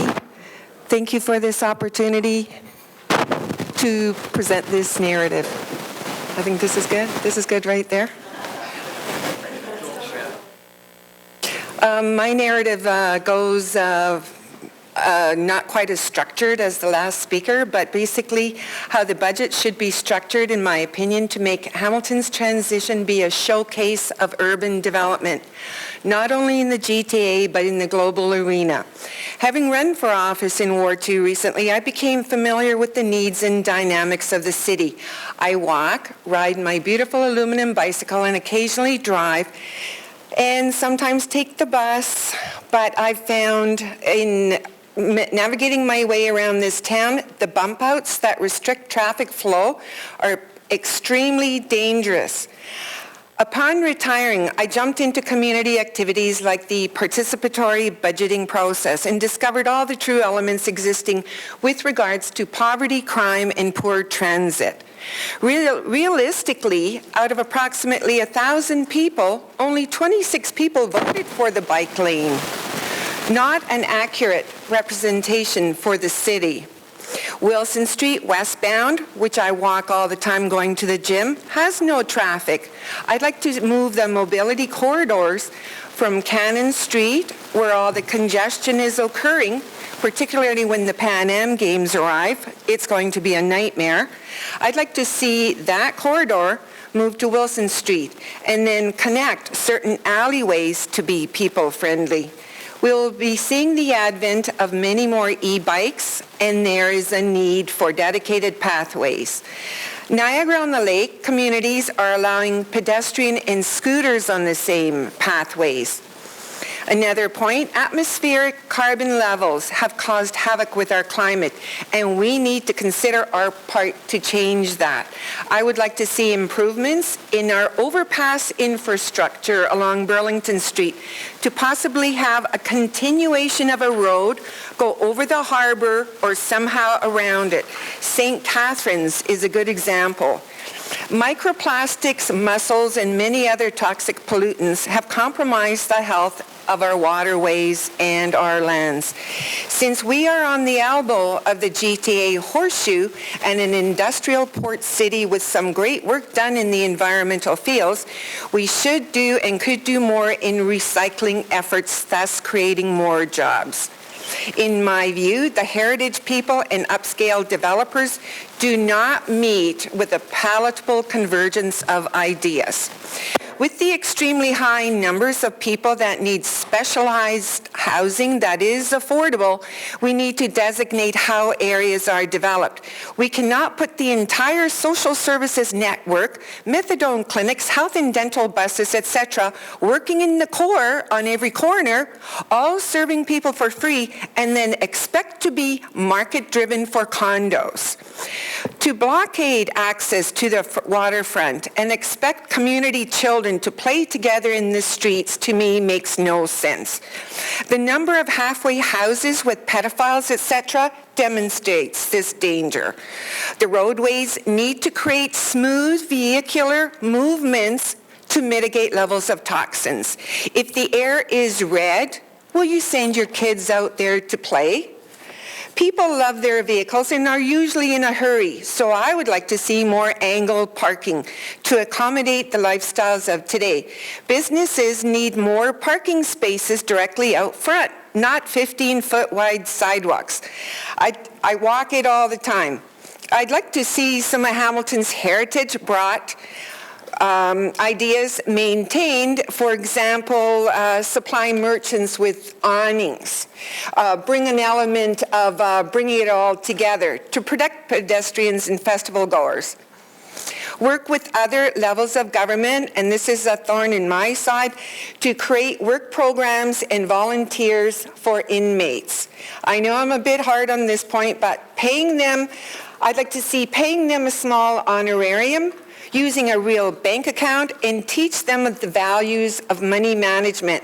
Many ex-drug people are eager and willing to help work on projects to build their own housing in places where other people won't tackle it.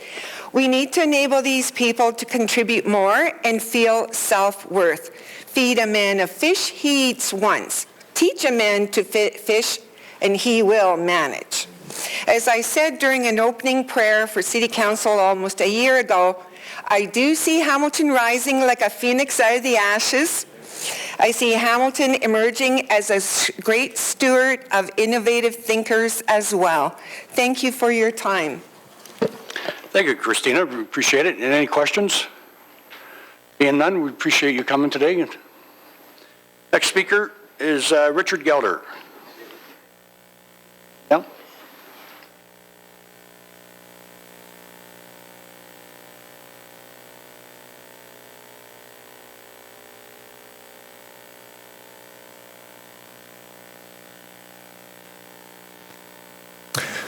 Mayor, Deputy Mayor, members of council, staff, and guests, thank you for allowing me this opportunity to address council about the budget for 2015. I will state up front that I am here in defense and in promotion of public transit, and I will try to keep my comments relevant to the budgetary issue. But I am passionate about public transit, even though I'm not a regular user. I prefer a bicycle. Yes, even in this weather, but I do have a relatively short commute. At the outset, let me clarify a few things. I live in Ward 13, known to us locals as Dundas, and have for 17 years. I am employed, gainfully. I am a secondary school teacher, which I believe even qualifies me as a professional. I have children, 2 of them in fact. I apologize to those who might be confused by the fact that I don't exactly fit the profile of the average bus nut. I firmly believe that the state of public transit is a barometer for how we are as a city. And there are many who feel as I do, that we need a viable system of public transit as we aim to reach our mission as a city, as the best place in Canada to raise a child, promote innovation, engage citizens, and provide diverse economic activities. Our system as it stands is reasonable. Yes, reasonable is the best adjective I can conjure to describe our transit system. Indeed, there is room, nay, an imperative for improvement to public transit in our city.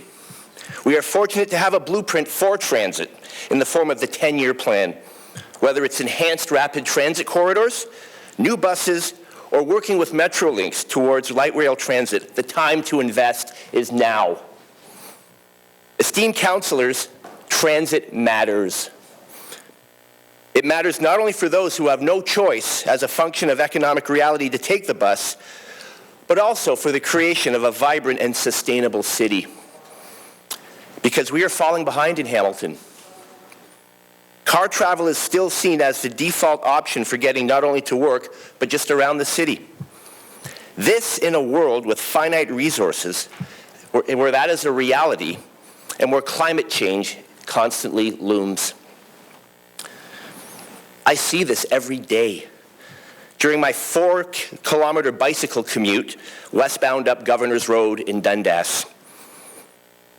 In the opposite direction is a massive traffic, most of which is comprised of single-occupant vehicles.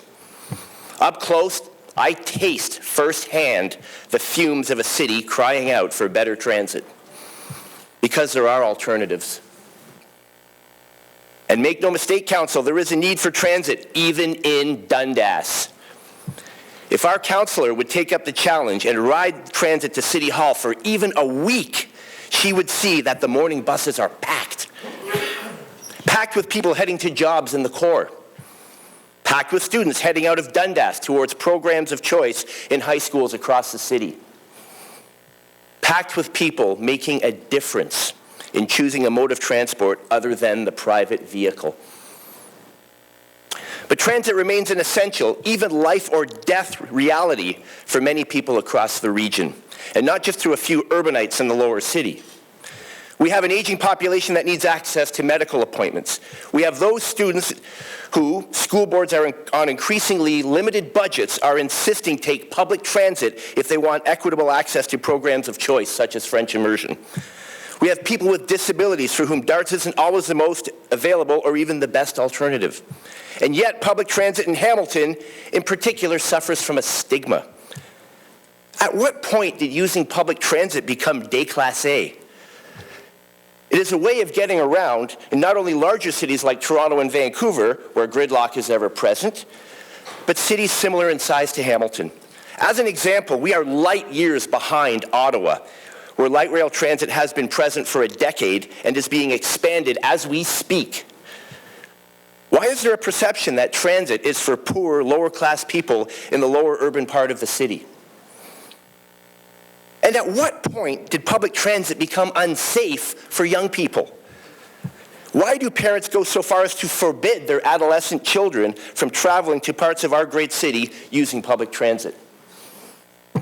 This is completely foreign to my own experience, growing up in Stony Creek, where the King 1 and later the B line became my lifelines to the public golf course at the other end of the city and the athletic facilities where I trained at McMaster University, and even to the now extinct downtown movie theaters. This is a backward vision for a city that fashions itself as ambitious. A failure to invest in transit infrastructure is the opposite of a city that is the best place to live in Canada, to raise a child, promote innovation, engage citizens, and provide diverse economic activities. Friends, please embrace the 10-year plan, starting with the 2015 budget year. Enthusiastically seize every opportunity that the province and Metrolinx provide for modernizing public transit in Hamilton. Be the agents of progress that commuters in this city so desperately need and richly deserve. Members of Council, thank you for the opportunity for hijacking this budget process, at least for 5 minutes anyhow. Thanks. Thank you, Richard. Appreciate you coming down. Any questions? Being none, appreciate you coming today, Richard. Thank you. Next speaker is Kathy Stonehouse. Kathy? Kathy Stonehouse? Okay, she's not here, so we will put her to the bottom of the list in case she comes in. She might be late, so, all right. Cynthia Tuck. Yeah.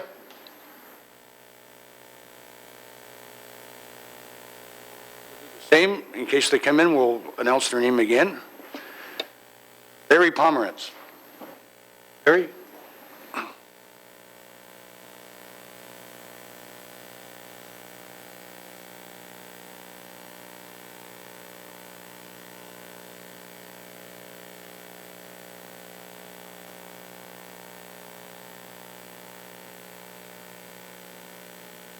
Good afternoon, Mr. Chair, Mr. Mayor, councillors, ladies and gentlemen. My name is Larry Pomerantz. I'm the chair of the Hamilton Civic League. We are followed by approximately 2,400 people on email, 1,600 on Twitter, and a whole bunch of people like us on Facebook as well. This is my third or fourth year coming to council, and I can honestly say I don't think I accomplished a lot in the previous years. I'm going to try to stay very focused this time and see if I can get something done. In 2014, we conducted a values and priorities survey. We had 3 issues that related to the police. I'd just like to share with you some of the results of that. 80% of our community feels safe, and we owe credit to the police for that. On the issue of police compensation, 38% thought they were compensated fairly, 36% thought it was high or too high, and 21% didn't really know anything about their compensation. Last year, I prepared a presentation in relation to the chief coming forward asking for $1 million in tasers, $1 million for tasers, and for, I believe it was $635,000 in training. The game changed here on that day because the chief found $1 million in another budget. And my experience with that is that it shook my confidence in the police command of the budget. He came to ask for $1 million, and then shortly later, he found the $1 million. So in 2014, he found that $1 million. He still needed, I believe it was $635,000 for taser training. But what hit me there is that he already has tasers. He must already have a budget for taser training. I really didn't understand where this additional request for taser training was coming. But my presentation is not about tasers. It's really about the chief's command of the budget. On December 15th, 2014, Chief DeCare issued a budget recommendation, and that budget recommendation is number PSB 14119. In this document, on the first page, he requests a 2.95% increase, and he also is requesting 6 additional full-time employees. On the second page of this document, the chief is requesting $4.3 million additional dollars for salary contingency enhancements, including those 6 full-time employees. It is the $4.3 million on which the chief is claiming we have a 2.95% increase. Further in this document, on Appendix A, he shows a request for $377,000 for salary staffing additions. But didn't the chief, wasn't he looking for $635,000 the year before for taser training? I'm at a loss why it's as low as $377,000 now when it looked like he was asking for $635,000 just for the tasers alone. So my question really is where is this $377,000 figure coming from? Also on Appendix A, there are increases to employee benefits that total $445,000. That figure, $445,000, is not reflected in the 2.95% increase. When you do add it in, the increase is stated by the chief himself in this document as 3.35%, or $4.85 million. On the final Appendix D, under the heading of expenditures, there's a row entitled Compensation Contingency. Earlier, I told you that the chief requested $4.3 million for 2015. But on Appendix D, it's noted as $7,494,320. One line below that, the chief is also requesting another $235,530 for part-time wages. Based on these numbers provided by the chief himself, it appears as if he has overstated the budget by approximately $3 to $4 million. One of the issues I have with this document is it's not set up like this document. Here we get what the 2014 actual is and what the 2014 restated is and what the 2015 budget is supposed to look like. We don't get that in this recommendation from the police. So anyone who's new to the Police Services Board has no idea of what went on previously. That information doesn't seem to be here. So for the record, I'm calling upon council to authorize an external audit, not internal, but an external audit of the police budget. And also for the record, I'm here today to say that I'm willing to pay for that external audit, so there won't be any shouldering of this by the taxpayers. It's time that we have a very transparent and accountable budget from the police, and the only way we can get to that is through an external audit. Thank you. Thank you, Larry. Appreciate you coming today. Any questions? Councillor Whitehead. Larry, I want to thank you for coming in. I mean, your presentation, there's some, I don't want to get into the actual numbers. I've been watching and studying it very carefully. What I do appreciate, though, is it's a significant budget regardless. And that being a significant budget larger than the library, which is independently audited, it's time that we bring the police services budget under the same scrutiny. So thank you. Thank you. We know other speakers. Oh, Councillor Ferguson. Yeah, thank you. Welcome, Larry. And what I would suggest you do, as I was listening to you rattle off your questions, I can answer most of them, but I would suggest it may be prudent delegation for the police services rather than wasting, or maybe wasting money on an external audit of your own money as a very offer. But I think most of those questions could be answered very succinctly. is already an external audit done of the police services by KPMG, auditors for the city of Hamilton.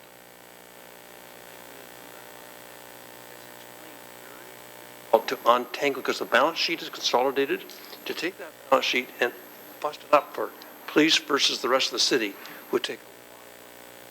The transactions are tested by KPMG. Our own internal auditors responded to inquiries similar to yours, very significant questions. They went into a lot of effort to review it and advised this council that there's nothing that we should be concerned about. Budget. So I just think, the whole taser thing, there's a very simple explanation for that. So it'd be appropriate, I think, because you're asking some questions that the public should hear the answers to.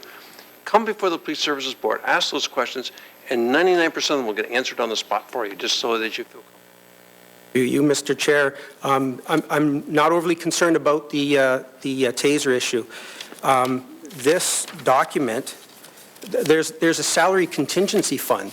That's because, as I understand it, the police don't have a contract in place. So we're padding that for when their contract gets approved and they can receive those funds. The contingency fund on this document, so by the chief, had a value of $4,455,000 for 2014, and now it's $7,494,000. And in this exact document, he states he only needs $4.3 million. These numbers don't add up. They're not presented properly. Okay, and I encourage you once again to come before the Police Service Board. Now, we will not give you, and nor can we, I think you're an intelligent guy, you understand, we can't play to the association what we've got in our budget. But I can tell you the Board of Directors was comfortable with the number that we had in there because it is explained to us in public. But no, we haven't had a collective agreement now for 13 and 14, and now we're into 2015. So we're actually settlement done, and we're in intense negotiations with the maybe going off to interest arbitration. Don't know yet. They've requested it, the association. Got to look at the other comparables around the province. That's what the arbitrator will do.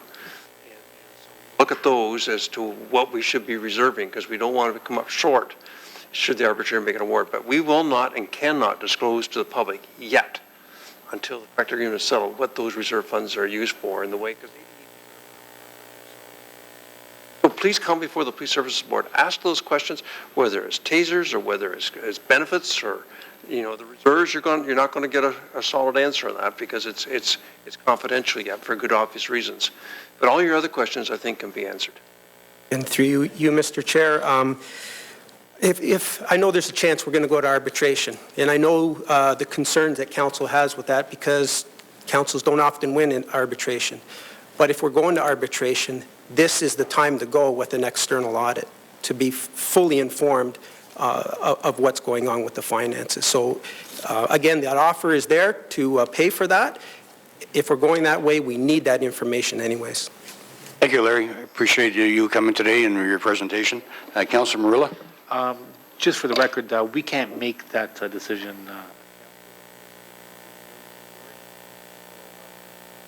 From a jurisdictional perspective, it has absolutely nothing to do with us, and I encourage the gentleman to go forward to the Police Services Board and discuss accordingly with the appropriate level of governing body. Thank you.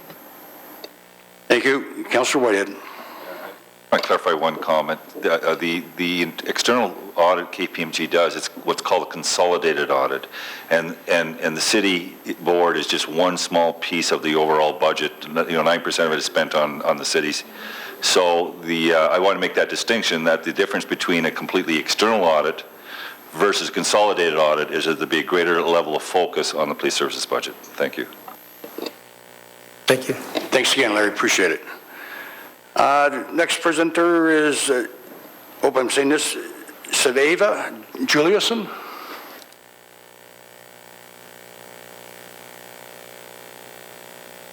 I hope I got that right. Close.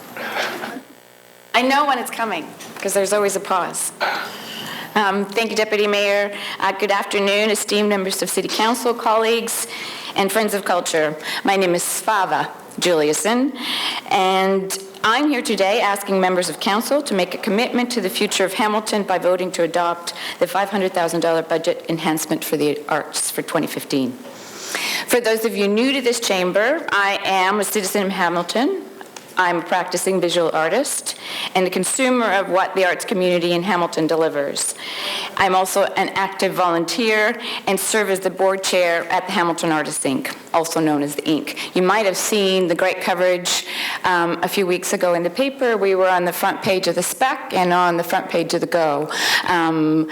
As coverage for two terrific exhibitions, one which features McMaster graduating students, exceptional McMaster graduating students, and the other exhibition is by McMaster alumni, so it's great also to have listened to the McMaster students that were here already.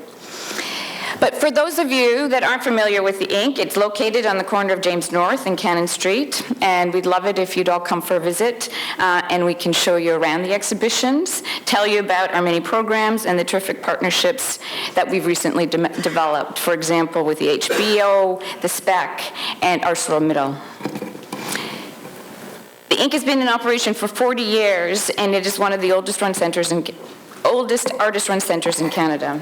The Inc. is the cornerstone of contemporary art presentation in Canada because of the tenacity and generosity of its artist members and the willingness of its highly professional staff all throughout its history to work for next to nothing. And I said this last time I was here, so it may be a repeat for you, but if we're talking about wealth creation, part of what we want to do is not necessarily to create a whole lot of wealth, but we want to be able to pay our staff, and part of our mandate is to pay artists. So every artist receives an artist fee or an honorarium that exhibits at the Artists Inc. That same spirit of generosity is true for the many organizations represented here today, whose futures depend on an investment from the city by way of stable support and increased funding. The Inc. accomplishes all that it does, which is dizzying at times, with 2 part-time staff members who work for a salary that is at or below the poverty line. They are educated professionals who provide the administrative and artistic infrastructure so that we can deliver what the core of the Inc.'s objectives, which is to provide support to artists at all stages of their careers by serving as the conduit through which artistic expression and research can engage an audience. The Inc. relies on support from public and private funders in order to fulfill its mandate and realize the exhibitions, projects, and community events that are on the schedule up until 2015. One of the really exciting projects that we have coming up is called Feast, and it's on March 5th, Thursday, March 5th. And it is a micro-funding dinner so that there are artists that present a project that they're working on. Folks come and buy tickets and are fed dinner. They then receive a ballot to vote on the project. So it's direct sort of funding that evening. We hand an artist funds to carry through a project. What we at the Inc. and what the arts community in Hamilton needs today for you as esteemed councillors to vote in favor of the $500,000 budget increase for the arts. By saying yes to increased funding, you become the builders of a healthy and dynamic city, and you will be known as the role models for future municipal leaders, as you will have laid the groundwork for a legacy that positions Hamilton as a world-class city of culture. Thank you for your time and consideration. Thank you very much. And is there any questions? Being none, we appreciate you coming today. Thank you. Lindsay Goddard.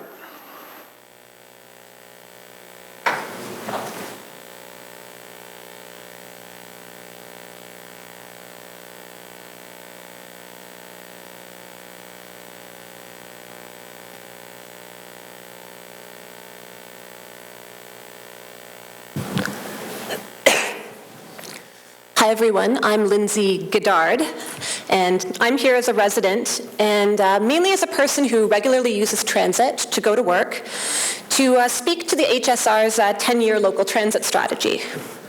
What I want to talk about in particular is the budget request for money to improve the customer experience.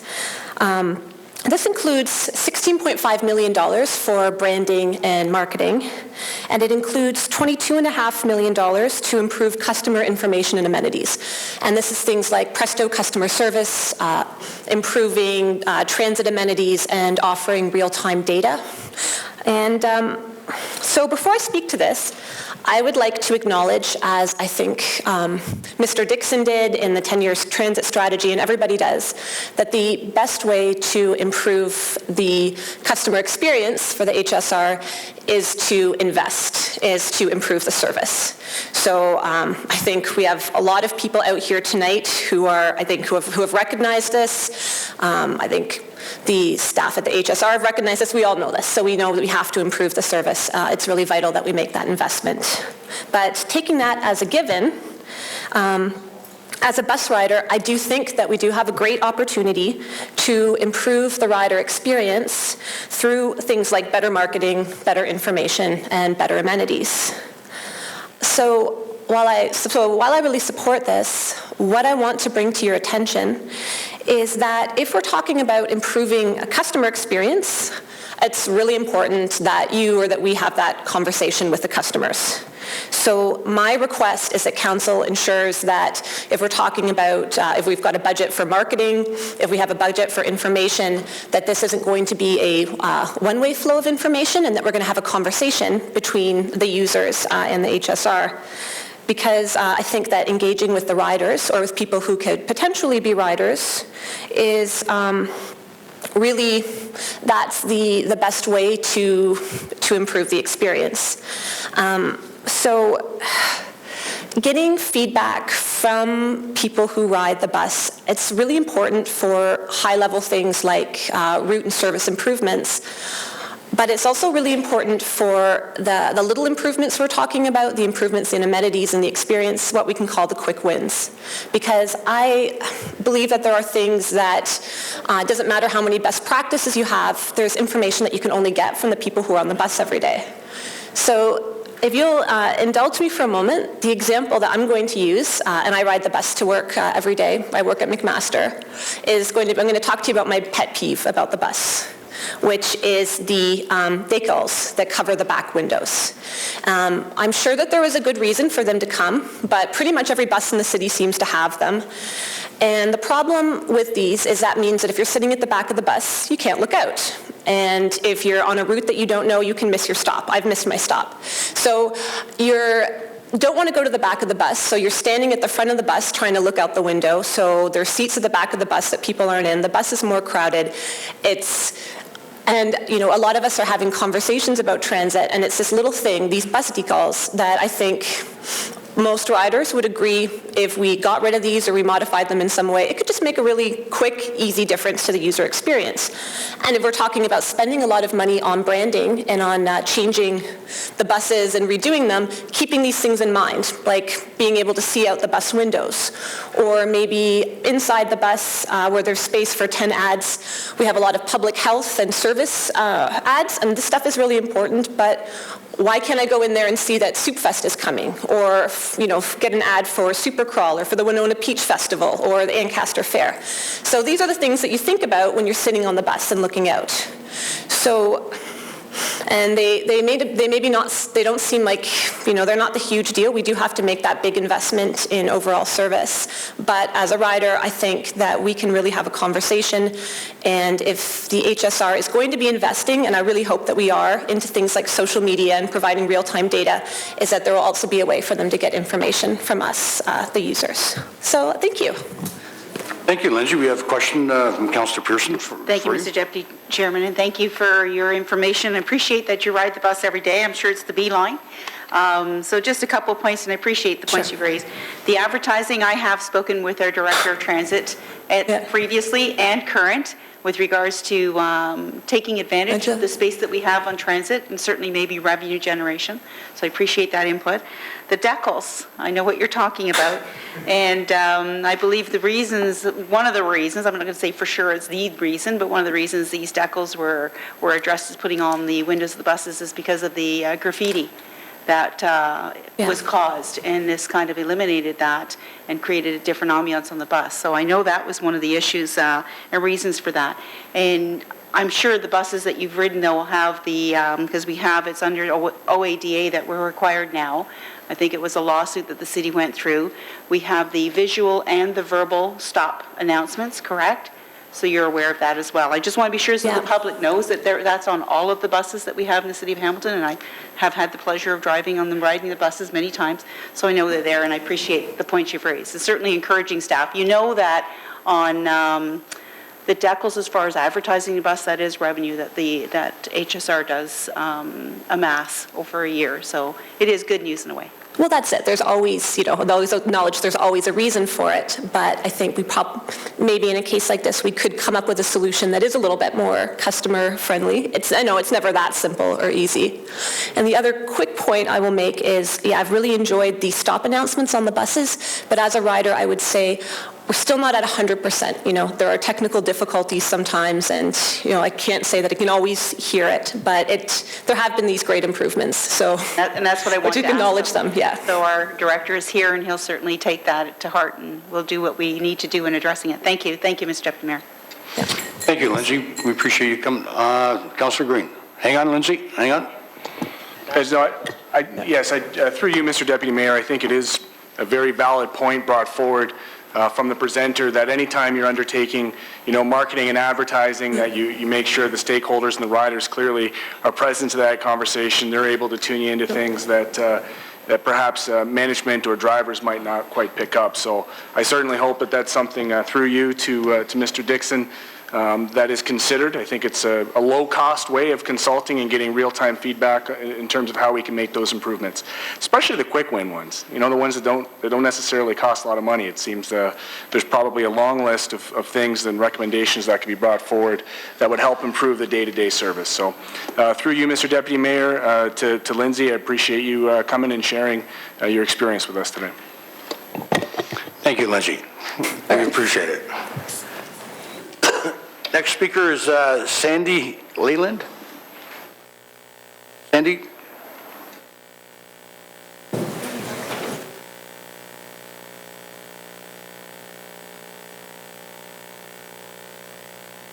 Hi, it's Sandy Leland, and I'm kind of short, so this is kind of high. But what I want to talk about today is the $5.5 million that was in the Spectator for snow removal.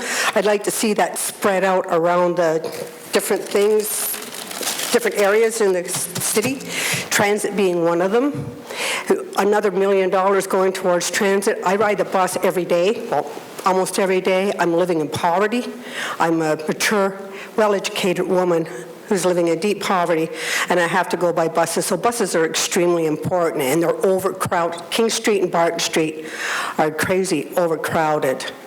So more money going in there, more services, and then maybe send some out to the outer areas, because I like to go hiking, and I would love to be able to go into some of the other areas where I can't get to now without a car. The EMS, we need these people because they're going to save our lives. They're going to save lives of our loved ones, our children, grandchildren. And if they're so far behind, then they could use an extra $1 million added to the whatever they've got there, the $1.9 million, and hire more drivers, more paramedics, and have a couple of more ambulances. So instead of waiting 10 minutes, you might have to wait 2 or 3 when you're having a major heart attack. This is to make this community, this city, much safer and much better. The social services, I'm on disability, I've been through welfare, and a lot of the problems, I think, is in overworked caseworkers. So another $1 million to them to hire more caseworkers, at least lessen the load in the welfare department, and maybe the recipients will get a bit better treatment out of that when their workers aren't so overwhelmed with all the problems that they're hearing on a daily basis. That leaves 2.5 million left. I would like 1.5 million to put into food gift cards to be handed out to people on OW and ODSP halfway through the month when we're pretty much broke because everything's gone to rent, to bills, to some groceries, to transport costs, because we have to buy bus tickets. Nobody can afford a bus pass on disability. And $1 million, I would like to see that go to the Good to Go food box for singles on welfare, and that would include them getting bus tickets when they go to pick up their groceries. This is healthy food. I get mine through the Friendship Center on Ottawa Street, so I'm okay. But to be able to go out and pay for this, it's not going to happen. It's just too expensive. And singles on welfare have the least amount of money, and if they're living in city housing, they have even less money to live on. And this way, they get halfway through the month, they get some healthy, nutritious food and a bus ticket to get home. And even if they have to walk. And they could actually, you could have centers spread across the city. So some for downtown, some for the east end, the mountain, the north end, all over, so people don't have such a long, long way to go. And they could still use bus tickets for whatever. That's it. Thank you. Sandy, really appreciate your points of view and you coming and expressing your views today. Is there any questions from the council here? Councillor Partridge? Yes, thank you very much, Mr. Deputy Mayor. I just wanted to say that you spoke beautifully, and I really appreciate you coming down. What you've said is very, very important, and I'm glad we had the opportunity to listen. Thank you. Well, maybe you hear me again. I'm part of Speak Now. I've been part of the roundtable since the beginning, and now I sit on Speak Now as well. So. Yeah, well, you did an excellent job. Thank you very much. so much. Thank you, Sandy. Next is Damon Starr. Damon here. What they say is, come on down, Damon.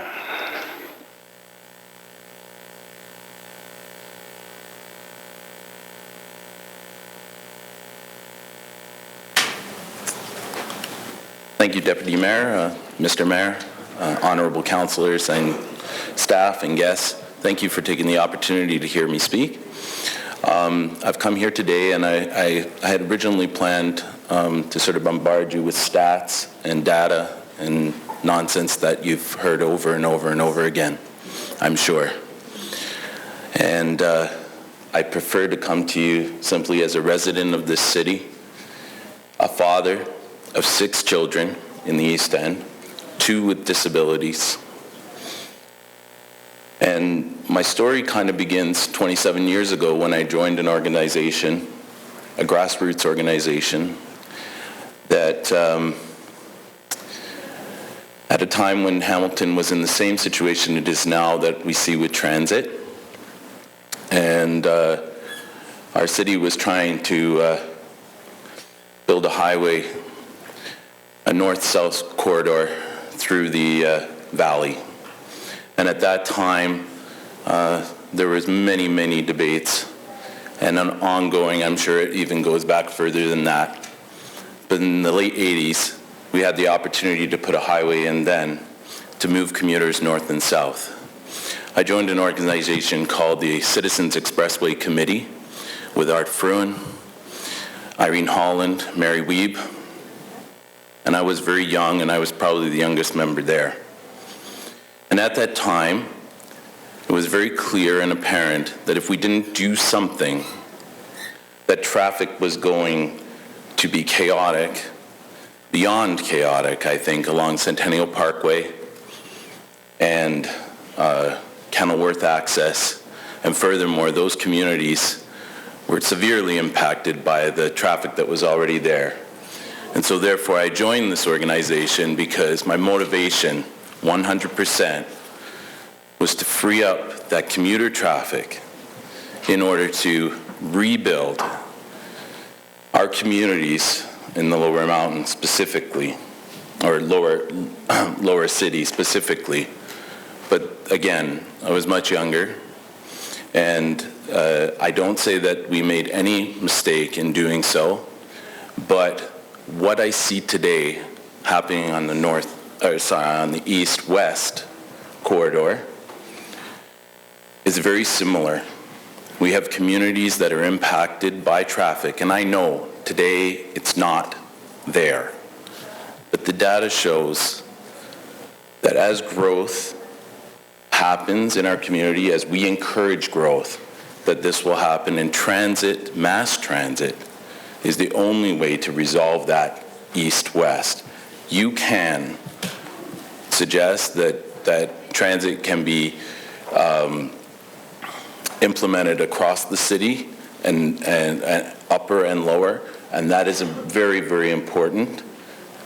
But it's got to start somewhere, and my belief is that it's got to start where the need is and where the economic benefits will show the most, and that right now is in that lower city. So it's not a debate, I don't believe, about upper and lower city. I believe this is strictly about need, and I believe that it starts now, and it possibly started 27 years ago, and this canvas is not necessarily clean. It's an ongoing process. And so I would encourage this council to look at its budgeting numbers, support the HSR,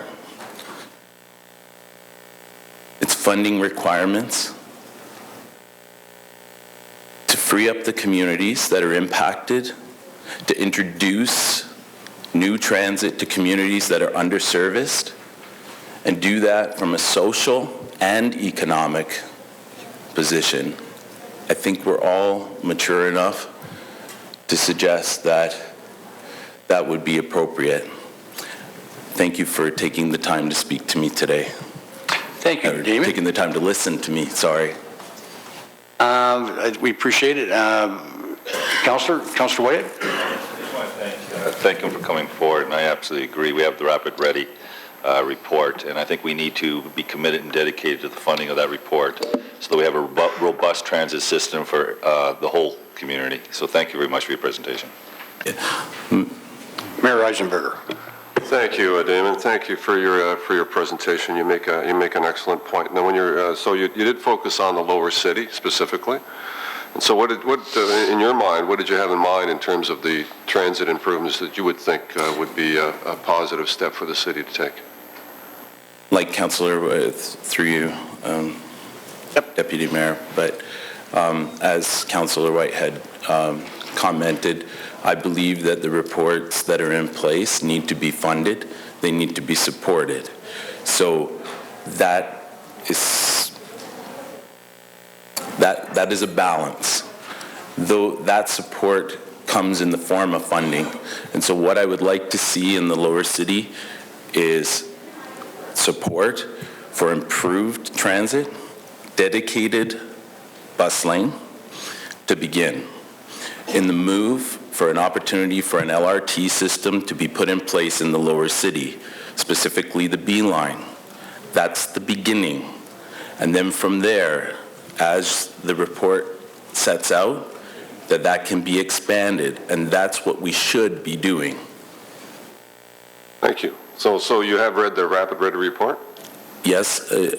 Unfortunately, in my mind, at this time, just to be clear, is that it's a very summarized version up in my mind. But your understanding of the report is that it actually asks for two things, essentially. One is an LRT investment, and then the other is an expansion of the system as a whole. Correct. And I do believe that is exactly what this council, I understand there are new members on council, so I don't know how to speak to that particular issue, but I believe that in 2013, this council supported that unanimously, if I'm not mistaken, and it supported it with the understanding that there would be funding from the province. And I think the advantage also, Mr. Mayor, through Deputy Mayor, I think also that we have to understand that there's a Ontario government in place currently that is very supportive of mass transit. They have done that through their commitment of funding, and I believe that Hamilton is in a position right now that suggests that funding is available, and we should be doing everything as a community and as a council to get that funding and put it where it belongs, and that's per the report, the Rapid Ready report, that this council unanimously supported, there really is no room for debate because that report is in place, and if the province is supporting it with funding, then I don't believe there is an alternative. Thank you, Damon. Apparently, you've been paying pretty close attention, so I appreciate your points. Thank you for your interest. And you know what? I couldn't agree more. Thank you. Thank you. Thank you, Mr. Mayor. And we have Councillor Green, Damon. Mr. Deputy Mayor, through you to Mr. Starr, I think it's interesting, an interesting point he brought up about the 27 years ago having a conversation around mass transit, and we know what the opportunity cost was to drag our heels on that and what could have been. And we know that we also had the opportunity in the 80s to have mass transit in the city, and we did not. So I think it's an interesting perspective that we have a resident here reflecting on that. The recent completions of the Red Hill, the revisiting of the LRT, it's very timely reminder to us on council at the opportunity cost of not taking these types of investments seriously and acting on them. So through you, I thank you, Mr. Starr, for your presentation, very methodically kind of laying out the historical context, the social and economic needs, and certainly hope that you continue to stay as engaged. Thank you. May I speak to one more comment to Councillor Green, through you, Deputy Mayor? Just reiterating that point about what we believed at that time that we didn't get it on in public transit back in the mid-'80s. We thought we got it on, but we didn't, because we got so focused on putting the highway through the valley that we forgot where we were at on transit. And I'll just say this, the Citizens Expressway Committee back then, we as a group, we understood that this was more than just a highway, and I know we're not talking about a highway, but we understood as an organization that it was a balance between the implementation of public transit and the moving of existing commuters from the community roads to a new regional road that went north and south. So we understood then, but unfortunately things happen and our focus gets lost. And if I'm doing anything today, I beg you to be focused so that we don't have to go another 27 years and have this conversation again. Thank you so much for listening. Thank you, Damon, and we appreciate you coming down today. Thank you. The next resident is Brandon Curtis. Brandon?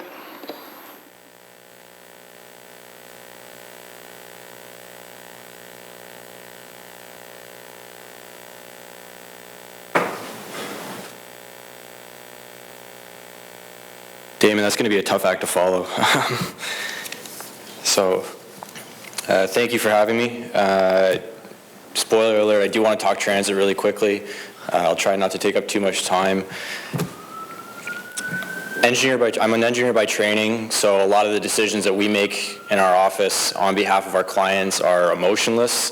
They don't create divisiveness, they don't create cohesiveness sometimes either, but at the end of the day, we just try and look at the system as a whole and analyze what is the best, most efficient, optimal solution, and that's essentially what I'm going to ask council do on transit.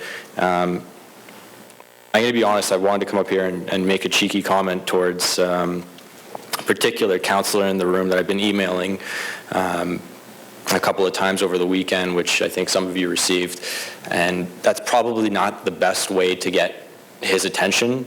I don't think that anymore we should be divided on this topic. This is something that I realize amalgamation has created in terms of this transit area rating system, which I would like to see gone on my own level. But ultimately, I am asking that when you guys do make your decisions, that you don't think about what's best necessarily for your wards, but what is best for the city as a whole. And when you're making these decisions, you're going to be making them based on, I'm sure, commerce. You're going to be making them based on families, on children, on everybody. And I would hope that everybody in here sees transit as something more than just a way to get from point A to point B, but something that helps complete a regeneration of this city. Mr. Whitehead, you talked earlier with, I think, the gentleman from the Chamber of Commerce about wealth creation. I think transit can create commerce. I think transit can create wealth as well. Mr. Eisenberger, you had also mentioned earlier, I'm sorry, do I call him Mr. Mayor or Mr. Eisenberger? Your worship. Your worship. Mr. Eisenberger, you'd talked earlier about bringing people into Dundas. I can tell you right now, I found Dundas, I found Ancaster when I was a student at McMaster. I came here in 2005, and these are crown jewels of a larger city. Flamborough, which is a gorgeous farming community. I mean, each corner, including Ward 8, offers something to the city. And if people can't get to them, then how are they going to realize how great we are? And not only that, I think externally as well, how great are people going to realize how good we are if we can't even move our own citizens around? We have marginalized people taking transit. We have seniors taking transit. We have, and this is no disrespect, we do have special interests taking transit, sir. McMaster, Mohawk students, got people like that.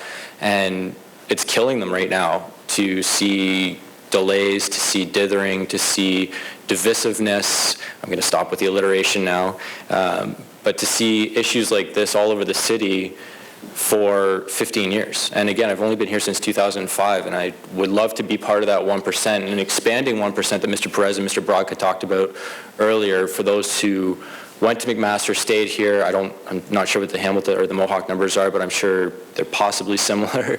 But at the end of the day, I think transit is going to be a huge draw for people that potentially don't want to own a car. And at the end of the day, when these people are taking transit, they're thinking about getting home the quickest way, most efficient way, to see family, to see friends, to see loved ones, to hold their kids in their arms, anything that they can do to spend less time on the roads, which, by the way, is a finite resource, and more time doing what they feel brings some happiness in life, not to get emotional and contradict what I had said earlier. So I would ask that everybody starts thinking of transit as a system, not just a singular line. Although I do support the LRT line, I don't think it's the be-all and end-all of what we should be doing.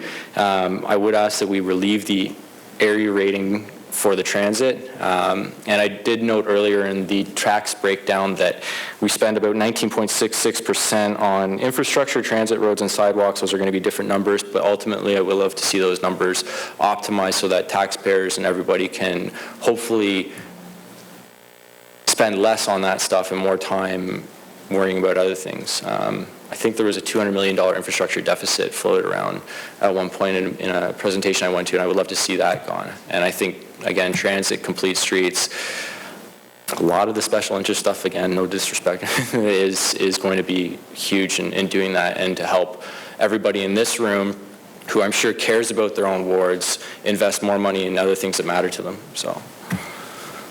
Sorry, I just made that off the top. Thank you, Brandon. Appreciate it. Councillor Whitehead. Yes, Brandon, and I know we've been talking a few times on Twitter, and yeah. And one thing you'll if you haven't already, I have thick skin, so I don't have a problem with criticism. But the other side of that coin is that sometimes I challenge the convictions of others to determine my own positions, which I'm sure has led to a lot of emotional responses as well. As a leadership to make decisions. So two things. One is that I absolutely agree with you that we haven't done a good job on the transit file in this community. Mm-hmm. But I think where there might be a difference of opinion is how, with the very little finite resources we have financially, do we address that issue? I suspect you support the Rapid Ready report? For the most part, yeah. So from my perspective, I want to see that implemented like yesterday as much as we can within the capacity. But I want to see it implemented in the way that's been laid out. And that's where we might have a difference of opinion. But I'm certainly, I just came from Mohawk College and consulted with them, and the biggest issue right now for the students up there is the lack of access and buses passing by for the students going to Mohawk College. So there's absolutely no question that we haven't done a good job. We need to make the investment. The question is, how can we do it in a comprehensive way that meets the needs of the greater community? And I think that's where there might be differences of opinion. Well, part of the comprehensiveness of figuring out a solution, I'm wondering, and this is a question I'm going to pose to the remaining councilors here, if I may do so. How often does Mr. Morella think about the issues in Mr. Ferguson's ward? How often does Mr. Green think about the issues in Councillor Vanderbeek's ward? This isn't me trying to challenge you guys necessarily, but to hopefully implore that you guys possibly think outside the boundaries of your own ward. As far as I know, you guys aren't paid by your ward citizens, you're paid by every citizen. And I do understand that you're politicians and you do have to seek election in your own wards and everything like that. But if we could all think together as opposed to what is just best for Ward 8, Ward 1, Ward 13, et cetera, I think that might help the process a little bit more. And I do understand you guys have taxpayers, you have voters to answer to, but I don't think anybody's going to complain if somehow we can optimize this transit percentage and reduce how much time people spend in their cars and optimize how much, or increase how much more time people spend with what makes them happy. Mr. Chair, I really appreciate the sentiment and the sincerity you put forward. I firmly believe that it really is a value statement. Mm-hmm. And currently, when you got areas on the mountain that people have to walk in ditches to get to school and to churches, and other areas of the city they have sidewalks, that maybe we should deal with the fundamentals first, and that's a value statement. So it's not about getting in the way of the bigger vision, but we need to deal with the needs before we get to the wants, and we haven't done a very good job dealing with the needs. Okay. Councillor Morella. Sorry to name you first, Mr. Morella. No, just quickly, just to clarify a number of issues. Firstly, everything that I think everyone does around this table, some more than others, will make a decision globally, but there's always a local impact. But with respect to my track record, whether it be the LRT, which is not fully supported by my residents, to be quite frank with you, and I'm a strong supporter of, or the expressway, which was not supported by my residents, but I was a very strong proponent of, or the casino, which a significant amount of my residents supported, I opposed. So sometimes optics or reality or perception prevails over reality, and I think that basically was reflected in your statement, and that's fine. But if you're going to say it here, I need to correct it. So you were incorrect. My decisions aren't always based on my word, but they're always based on what's in the best interest of the city and the corporation, and I've got the scars to prove it, and I appreciate your time. Thank you. Councillor. Duly noted. Brandon, thank you very much. We appreciate you coming down today and expressing your views. Thanks for having me. Next resident is David Smith.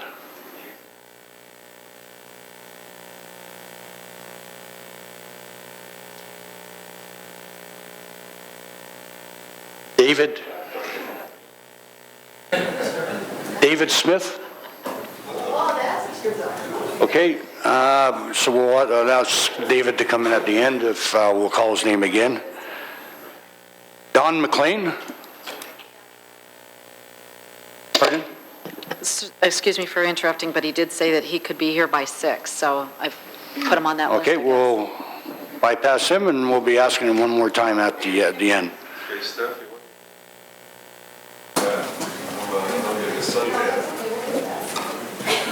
Joanna Vasileska.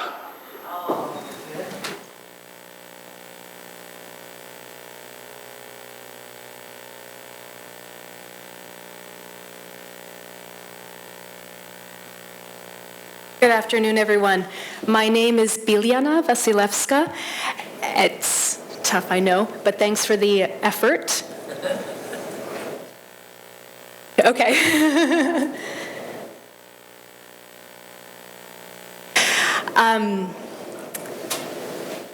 I've been a resident of Hamilton for the last 10 years, and like a number of people here today, I would like to talk about transit. Transit, lots of people have mentioned, is a public good, but I'm going to be speaking to you out of very selfish reasons. I've been living in Hamilton for 10 years. For the last 3 years, I've been working as a research coordinator full-time at McMaster University. And one of the things I've found very amazing about this city, and something that I tell to all my family and friends when they ask me about Hamilton, is that we have really amazing access to nature. We've got conservation areas, we've got the Bruce Trail that goes through the middle of the city, and it's something that always amazes me that I can step outside my house, be outside for a couple of minutes, and be on the Bruce Trail. However, because I don't own a car for a lot of reasons that aren't relevant today, I find it very difficult to get to the conservation areas. And I understand that the conservation areas are, rural, so it's not necessarily going to be easy to get mass transit out to them. But what's even more difficult for me to deal with is the fact that it's really difficult for me to get to the built-up areas of the city using public transit. For example, in my 10 years here, I've never been to the Meadowlands. And I'd really like to because I'm a film buff and there's a great cinema there.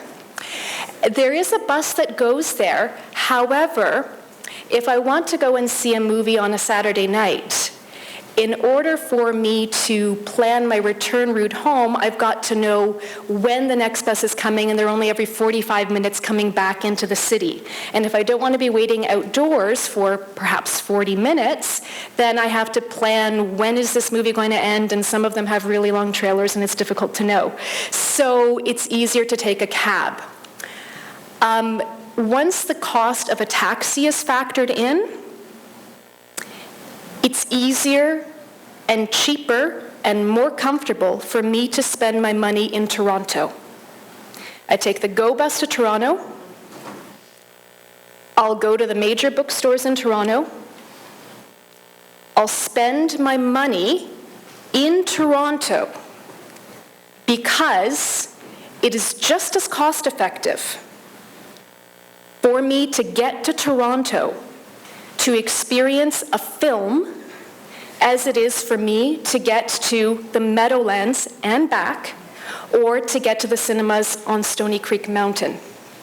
So while I would really love for there to be mass transit to get lots of folks out to the conservation centers and experiencing their majesty, I would really like to be able to see the movies that I like at the Meadowlands.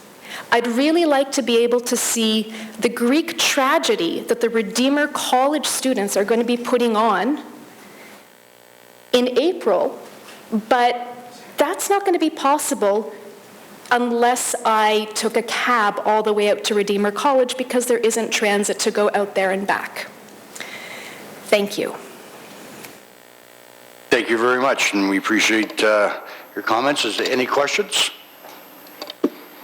Being none, thank you very kindly for coming out today.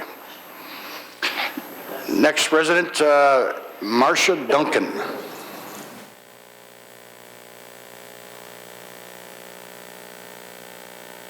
Marcia?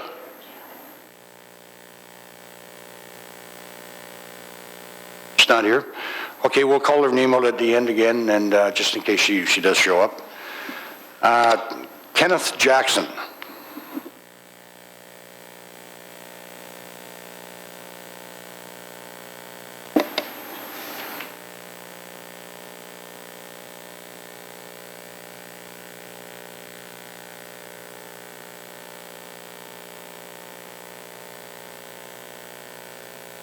Thank you, Mr. Deputy Mayor. I have two quick comments to make. First of all, I think I want to tell you a story about my search for Tamworth pork.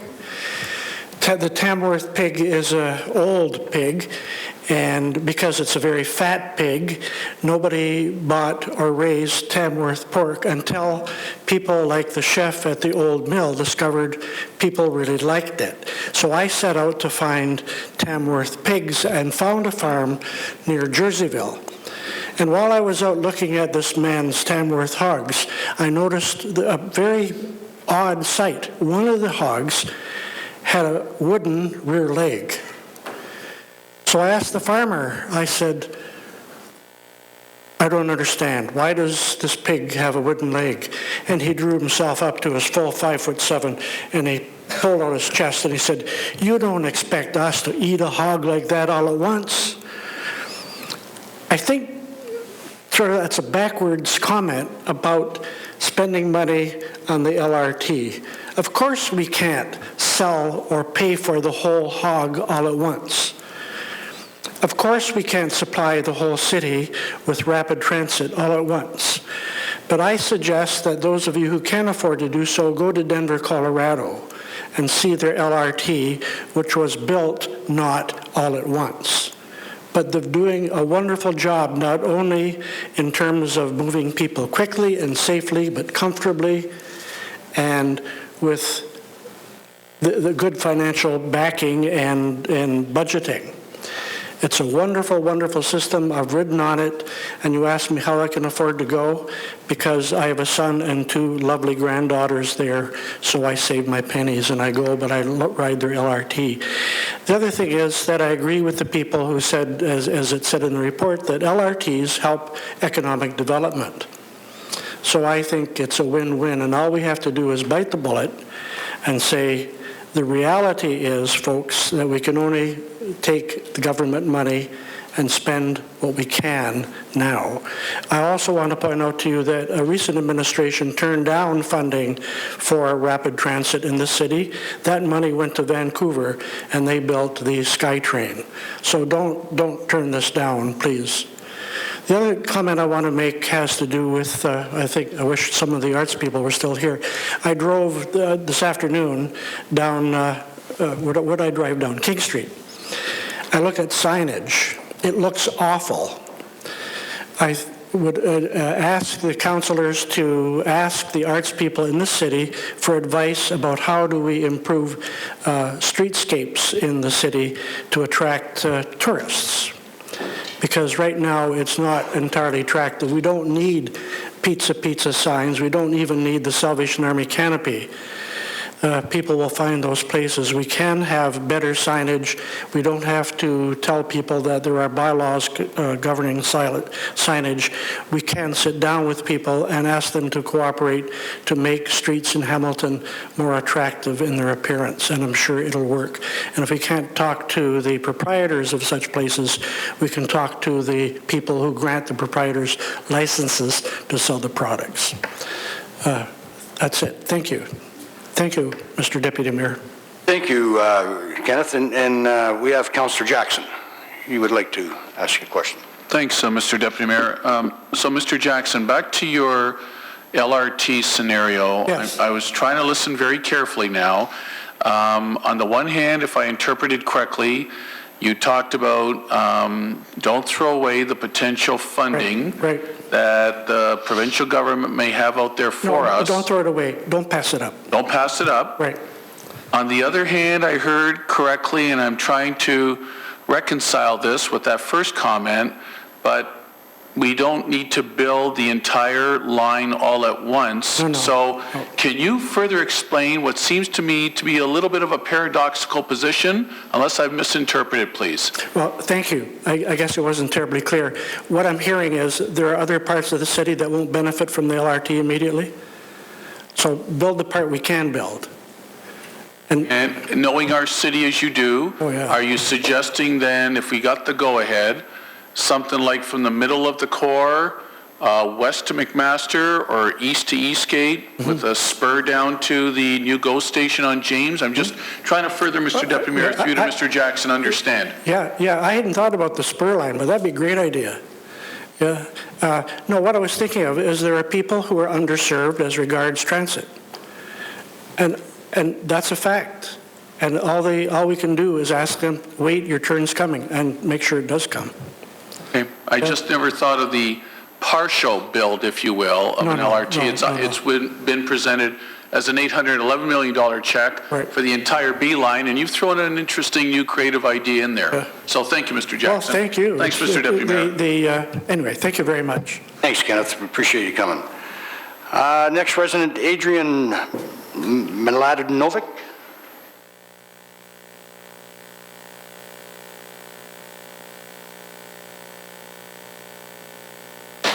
Adrian? You know? And next resident, Dave Barnett. Dave, please.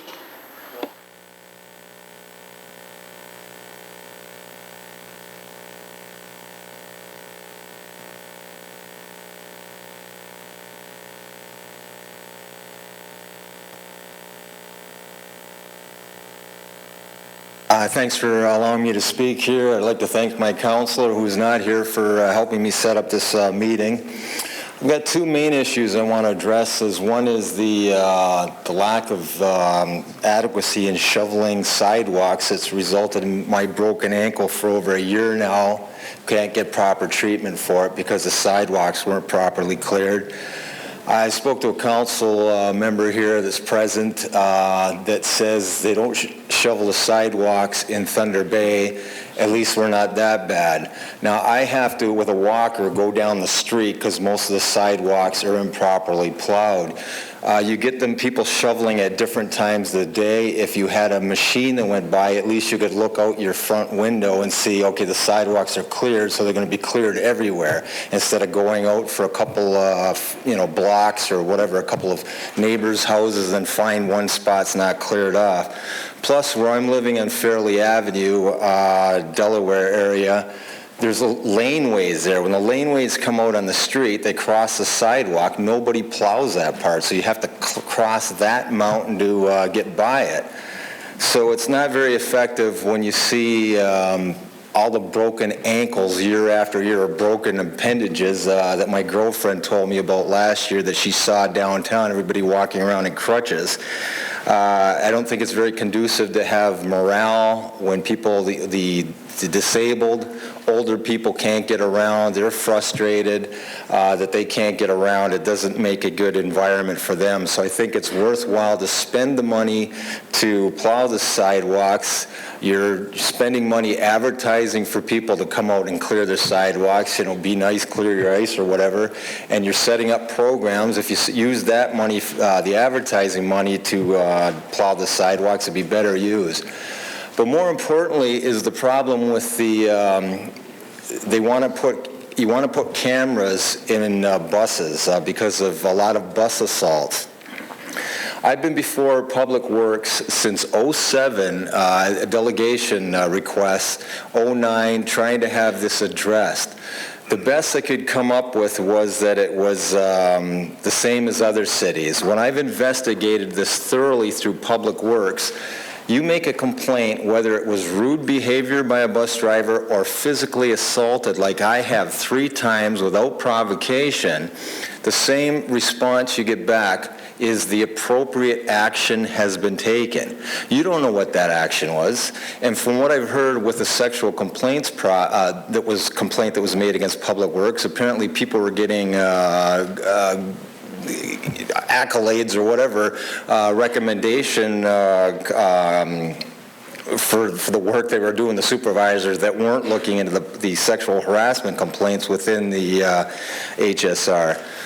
So I have a problem with justice needs to be seen to be done.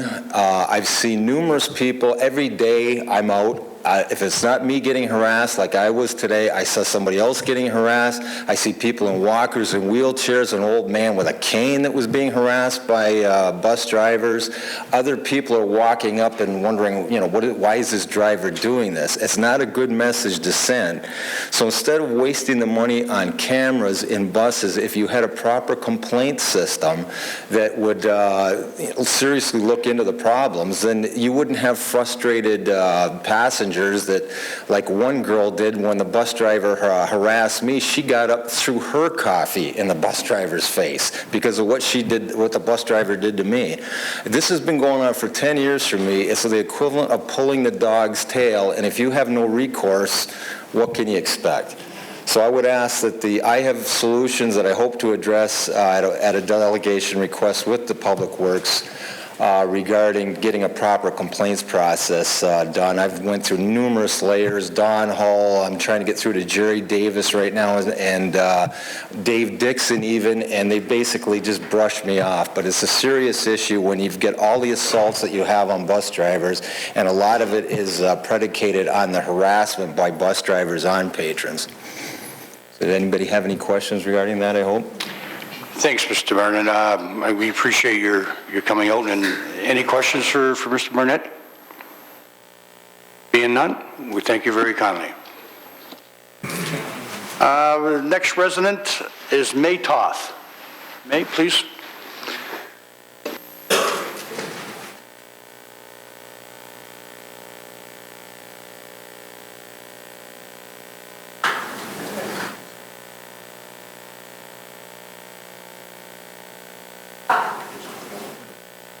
Yes. I have her in mind. Toth. Okay.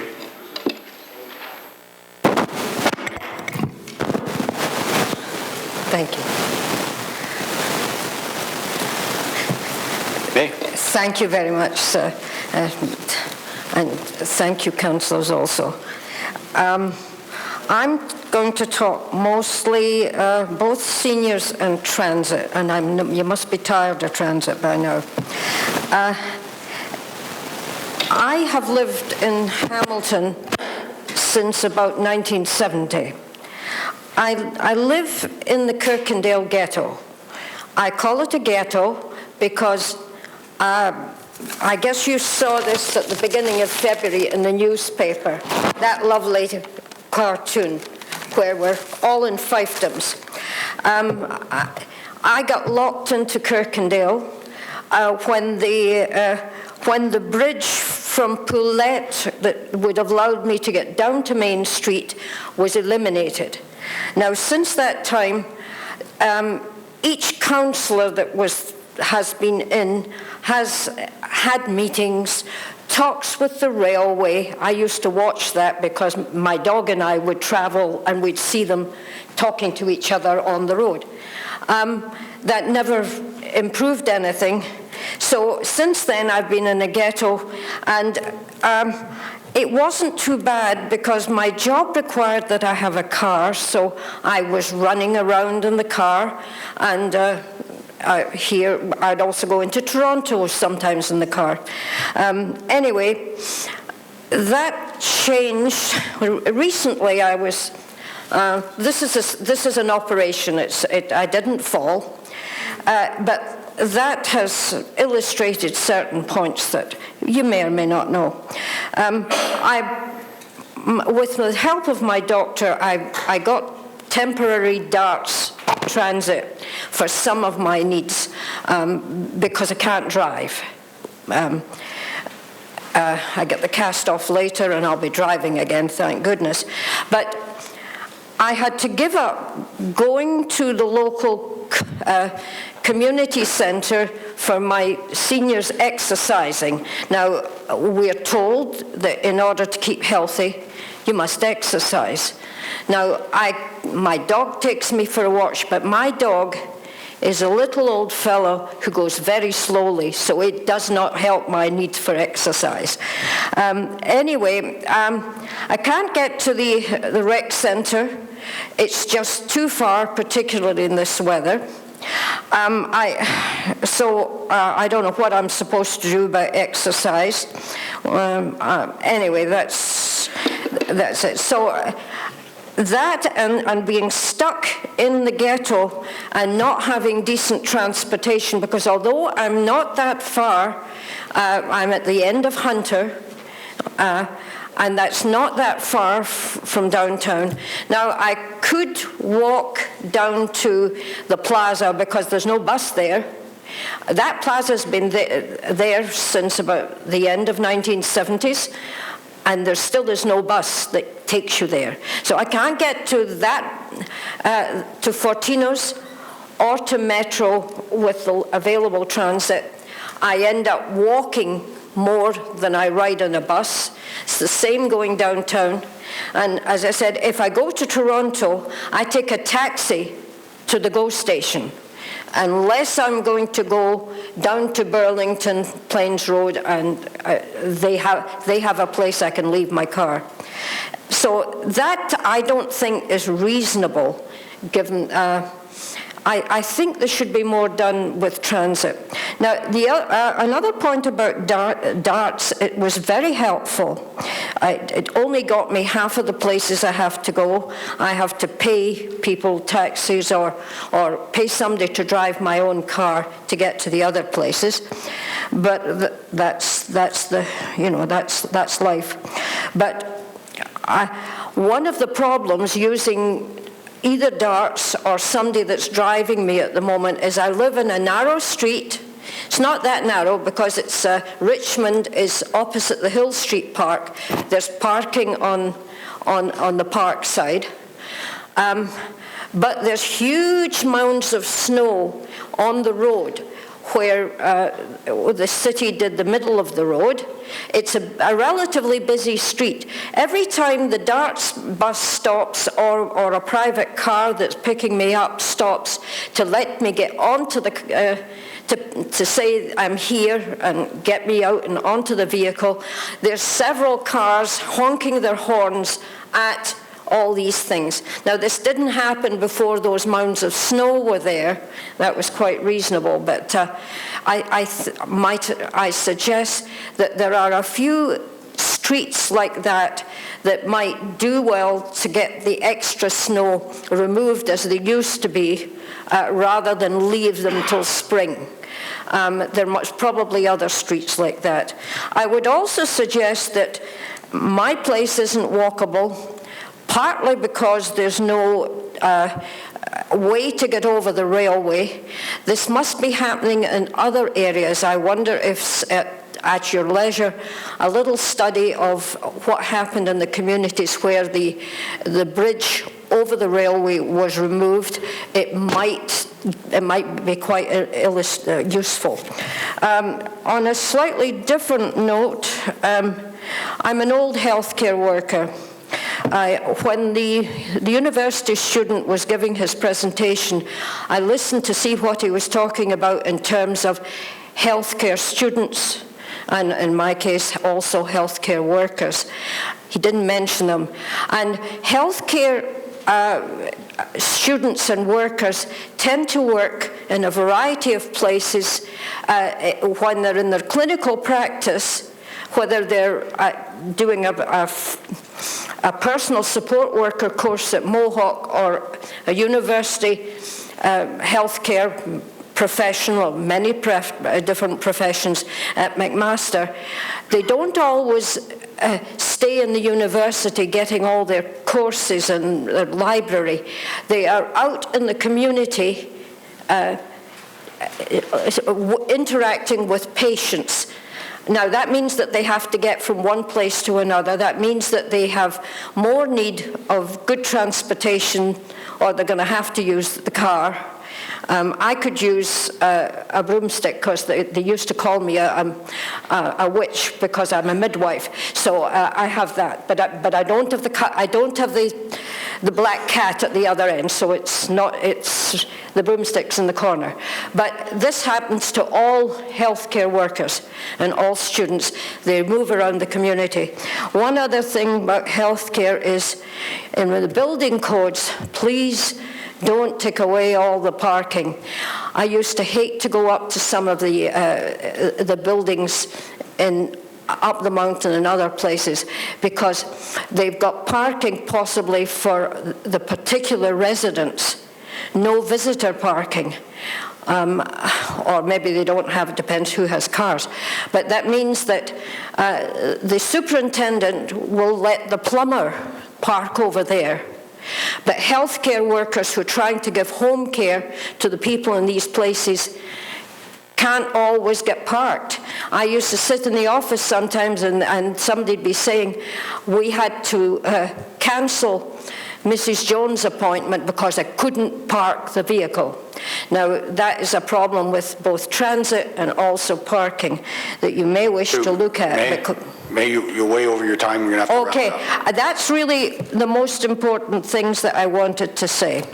I'm quite happy. Thank you very much. Appreciate it very much, and I don't know if there's any questions from council.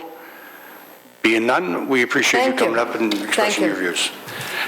There's a few people that we announced the names earlier. I think it's only appropriate that we try to call them out again. And I think there's about six or seven that we missed. So we'll try a second time. Craig Burley. Craig?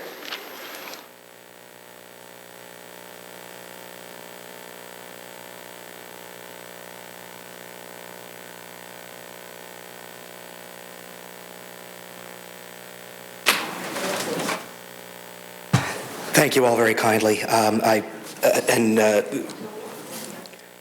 Councillors, for accepting my delegation request. It's a pleasure to be here. I'm sorry I wasn't here earlier. I was with clients in Toronto. The figures and other factual information that I present in my discussion here can be obtained from me by email if you wish, but it's all pulled from city published materials that you've been familiar with or have been distributed to you as councillors before. I've lived in the city over 20 years. I've been a transit rider that whole time.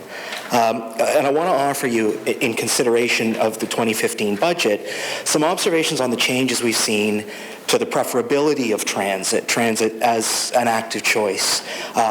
In the time that I've been here, unfortunately I can't, because there essentially haven't been any. And that's the level of progress that we're making, and the level of progress we're making in increasing ridership reflects that, down 2% since 2006. In the meantime, we've added an infrastructure, we've added to the infrastructure deficit, and we're now at a reported $2 billion in infrastructure deficit. There's an interesting chart. It was recently released, the 10-year transit improvement plan, and there's an interesting chart on page 39 that's really relevant to your budget discussions. What it shows is that chart shows our performance at hitting the mode choice targets that were set the last time you, the council, set the transportation master plan. We've got a long-term target at 2021 of 12% of trips by transit. We're nowhere near from it. We're getting further. Ridership is shrinking on a per capita basis. And that 12% figure is interesting, and I want to talk a little bit about it. The number is why I'm here. The 12% number is why I'm here. And I'm making a pitch to you now on behalf of the city's drivers, the car users and drivers in the city of Hamilton. Why 12%? What about that? Why was the number picked out of the air by council? It was chosen, and the 2021 date was set. Now, council has shifted that to 2021 to 2031. But those dates and those figures were chosen because when the city last revised its transportation master plan, it commissioned a study. And it commissioned a study that told the city that by 2021, here's 3 scenarios for transit ridership, and as well as other mode choices. And what that means for service levels on our main roads, on the Link, on the 403, on the Red Hill Valley, and on our downtown thoroughfares, amongst others, right? If we hit 15% transit ridership and a couple of other mode choice targets, service levels on those roads will be good in 2021. That was what the city was told by its consultants. If we hit 10% transit ridership, that's percentage of trips taken in the city. If we hit 10%, service levels on those roads will be acceptable. If they stayed at 5%, which is where the level was at the time, service levels would be poor in 2021. Those numbers are right out of the consultant's report, 5, 10, 15, and the year 2021. So council, including a few of you here, decided, well, we can't do 15, we'll do 12. We won't commit to 2021. We'll plan for 2021 to 2031. We'll spread it out a little bit. We'll half a loaf it. You know, this is Hamilton. We have a tradition of half a loafing. But make no mistake, right? Those ridership goals were set. We have to get this number of trips being taken by transit to preserve road service. That's why those numbers were chosen in the targets. That's why the dates were chosen as they were. It was in the parameter of a discussion about drivers and our main roads that we're hearing a lot from drivers about. And so for all that, so we see, right? We see when we don't hit our mode choice targets, When we don't make transit attractive, drivers suffer. And yet for all that, when we talk about making service improvements to transit, and it's a discussion I'm really glad we are having, I am really glad to see a focus on service improvements and a focus on redressing improvements not made from Public Works. Despite the fact that many of the benefits flow to drivers, you're contemplating a token amount of that to be contributed by everyone else other than the riders. If you don't ride, it's not even a token. It's 60 cents a resident for 3 years, 20 cents a year. You can't buy a token for that. You can't buy anything for that. 5% of the contribution coming from the city, who are going to reap half the benefits of the $6 million that's been requested, right? These are your choices.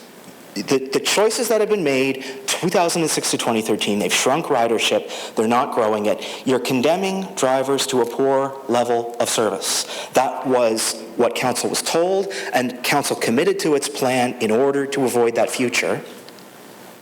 So there needs to be a reckoning and a leveling with the drivers of the city, that you, without substantial city investment on behalf of everyone and not only those who ride, because the bang from the buck of a fare increase is much less in terms of driving those ridership numbers than $1 from general revenue. And where we're saying 5% can come from general revenue and 95% come from the riders themselves, you are, again, the result is going to be less service improvement and less ridership take-up. And those ridership goals, again, set in order to preserve acceptable to good levels of service on our major roads. So you're condemning drivers to a poor level of service. They deserve better. I want to encourage you to match the fare box increases dollar for dollar from general revenue within the system for system investment. And that's what I'd encourage you to do. It seems like a worthy, if there is a fare box increase, it seems like a worthy goal to set to match it dollar for dollar. There are road service levels to improve. Thanks. Thank you very much, Craig. And Councillor Jackson. Thanks, Mr. Deputy Mayor. Thanks, Craig. So Craig, like our Director Dixon, I'm sure you were aware, followed it a couple of weeks ago when he presented the 5-10-year plan, talked about the correlation between enhanced service and the fares going up if people felt a corresponding service level increase. And I thought, boy, I'd love to have him with me at a town hall meeting talking about increasing fares. I have those figures right here, actually, if you need them. Yeah, so how do you feel about that then, please? Mr. Deputy Mayor, through you. And Mr. Deputy Mayor, to address Councillor Jackson's question, the fare box increase can be, I think, a strong part of an overall future plan. There is no doubt, it is not something I say lightly. I have a tremendous amount of sympathy for Hamiltonians in poverty. They are a large proportion, if perhaps not the substantial proportion, but a large proportion, certainly comparatively, of those who take transit, and they're less able to absorb that increase. But we have a goal as a city in common to increase ridership levels. We need to do it for everyone. That's the plan that you set yourselves, the plan that has not been seized, but there is time to meet these targets. But there has to be, you'll never get there. What we see in the numbers is that half of the benefit of increased service level in terms of ridership is clawed back if it's from the fare box. Your bang for your buck is twice as much if it comes out of general revenue. Okay, thank you. And how about Director Dixon's recommendation, $300 million should maybe be an immediate ask from the province and Metrolinx for 81 new buses and a new depot, with the longer-term goal of the 811 for the original LRT. Mr. Deputy Mayor, through to Craig, since you're such a transit advocate, and we've seen a lot of your emails, Craig, thoughts on that two-pronged plan? we can't rely on either service improvements or higher order transit like LRT in order to do the job of the service increases we need. We do need both, in my view. I think one is always tempted, especially in Hamilton, not to ask for too much. We don't want to be thrusting ourselves forward, ambitious city that we like to see ourselves. We also know that we can sometimes be the last one at the table at provincial level. Nevertheless, we can't get the ridership improvements that we say we need, that we've committed to, without both. So we need service improvements throughout the network. And for the group that I'm working with, Hamilton for Transit, we're looking to try to look at how that can be done immediately, more effectively, to make it a more effective choice. Not just relying on LRT as a magic bullet. It can't be. When we do have LRT, we'll need intensification to feed that cross-town system. So in effect, I think both is a good ask. It is, to ask for both, for the capital funding for LRT, as well as for real funds for service improvement, I think is a positive step in a recognition that we haven't had the investment in the system to grow it that we say we need to. Appreciate your responses, Craig. Thanks, Mr. Deputy Mayor. Thank you. Councillor Green. Thank you, Mr. Deputy Mayor. Through you to Craig. Craig, as always, you're very thorough with the information and the research that you've done. I thank you for that. The conversation on fares is an interesting one. We had that conversation through the 10-year transit strategy plan. And my question to you is this. It's a personal one. It's an anecdotal one that you can answer. Given the proposal, do you think we will, do you think that we will be better served to increase the service than the fares, or do you think that we could get away with increasing the fares without increasing the service at the same time? Through you, Mr. Deputy Mayor. The issue with increasing fares first is you will further shrink ridership. You are in a situation where you are pushing away your core users. That in and of itself is a problem. The figures that were presented showed, for every 1% increase at the fare box, you are increasing ridership by 0.5 to 0.7, but you're reducing ridership by 0.2 to 0.5%. Where you are adding 1% to service, you're increasing service 0.5 to 0.7%. So you can see that provided you're increasing service, you're doing better even with a fare increase. Now, again, that's marginal, and it's sort of at where our current level is. That's my understanding of those figures. You're a lot better off going the other way, especially because you can then increase the fares once you have already increased the number of users in the system.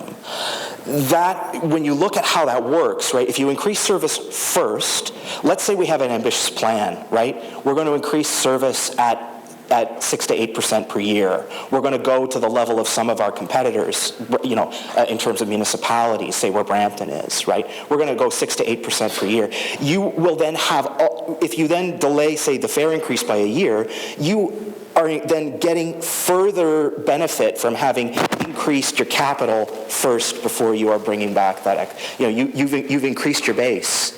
And so the marginal increases will bring more revenue. That's one reason why you would go that way first.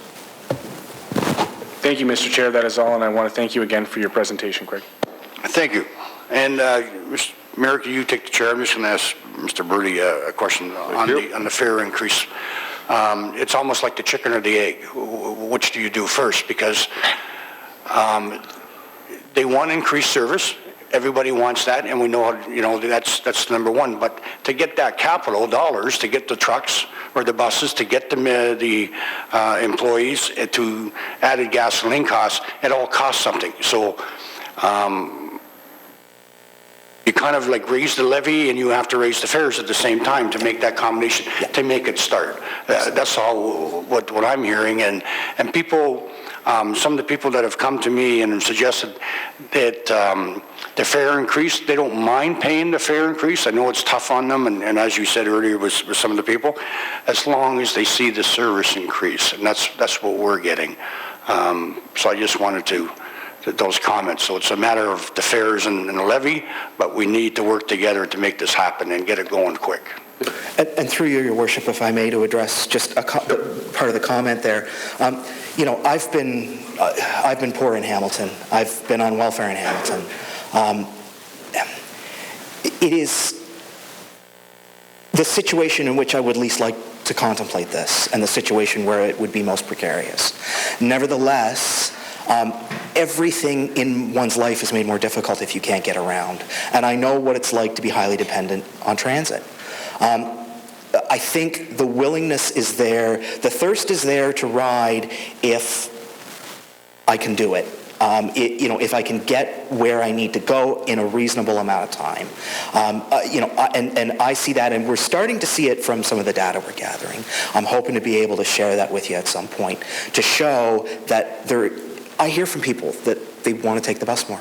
That's a good sign, and perhaps with service intensity, even at a higher price, we can do it.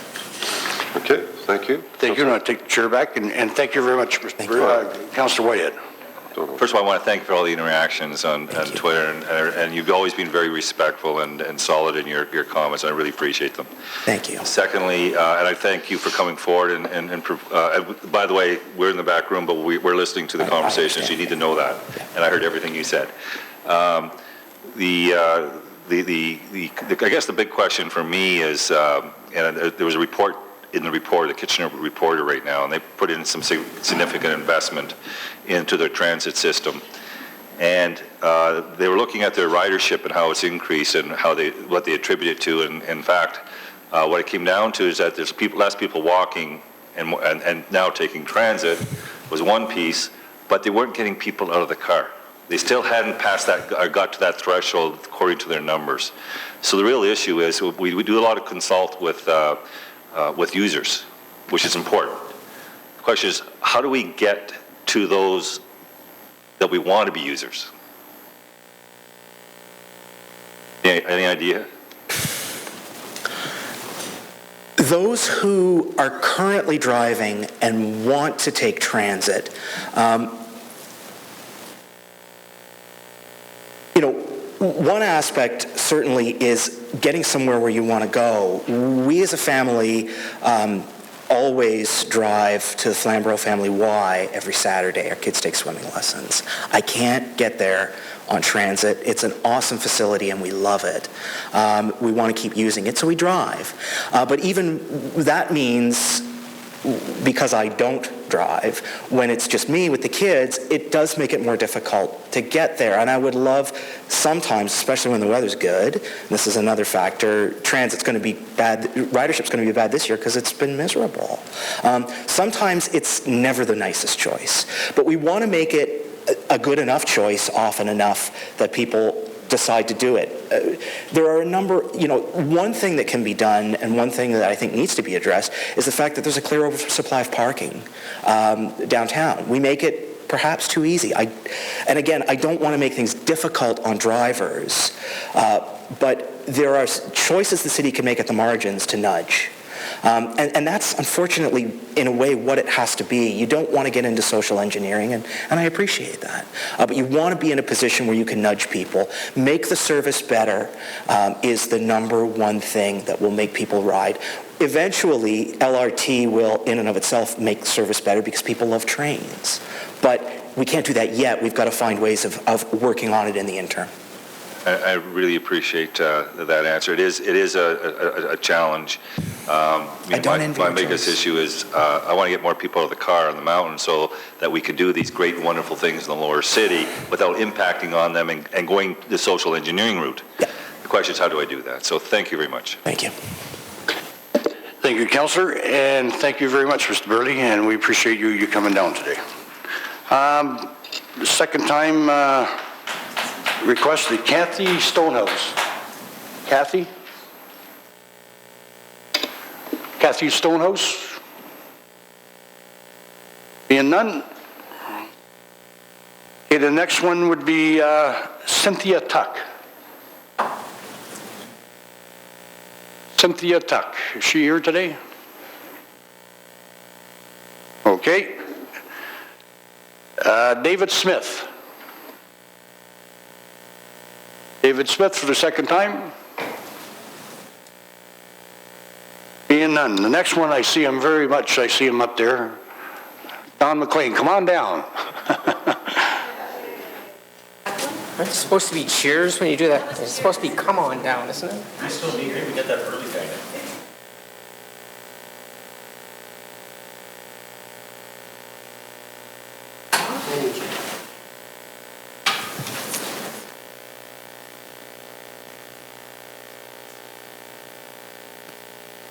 I want to change a few slides, so I can probably do it from there.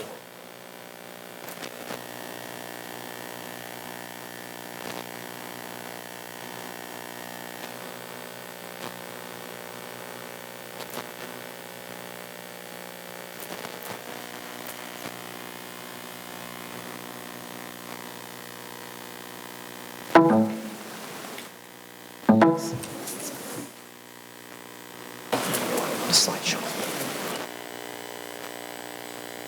Okay, and this is going to crack in first. Okay, we got 2 minutes left. Thank you. Thank you, Mr. Deputy Mayor, for your patience. I also want to talk a little bit about transit, but that's not the main thing I want to talk about today, because I assume that you've already heard some things about transit, and certainly from Craig and others, although Craig is the only one that I've actually been able to hear. I am, as many others I'm sure, are concerned about the fare increase that's being proposed by your Director of Transit.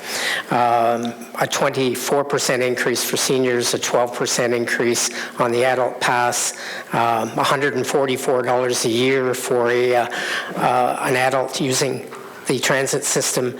If they have someone else in their family, that's double. I don't know where people find an extra $144 when they're living on the margins. I don't think wages are going up by that amount, even if they are employed. So that's a really quite extreme suggestion to be raising the fares. But what's more extreme is that the investment in transit, which is being proposed by your director, 95% of it is being covered by fare increases. That's not going to get us where we need to go.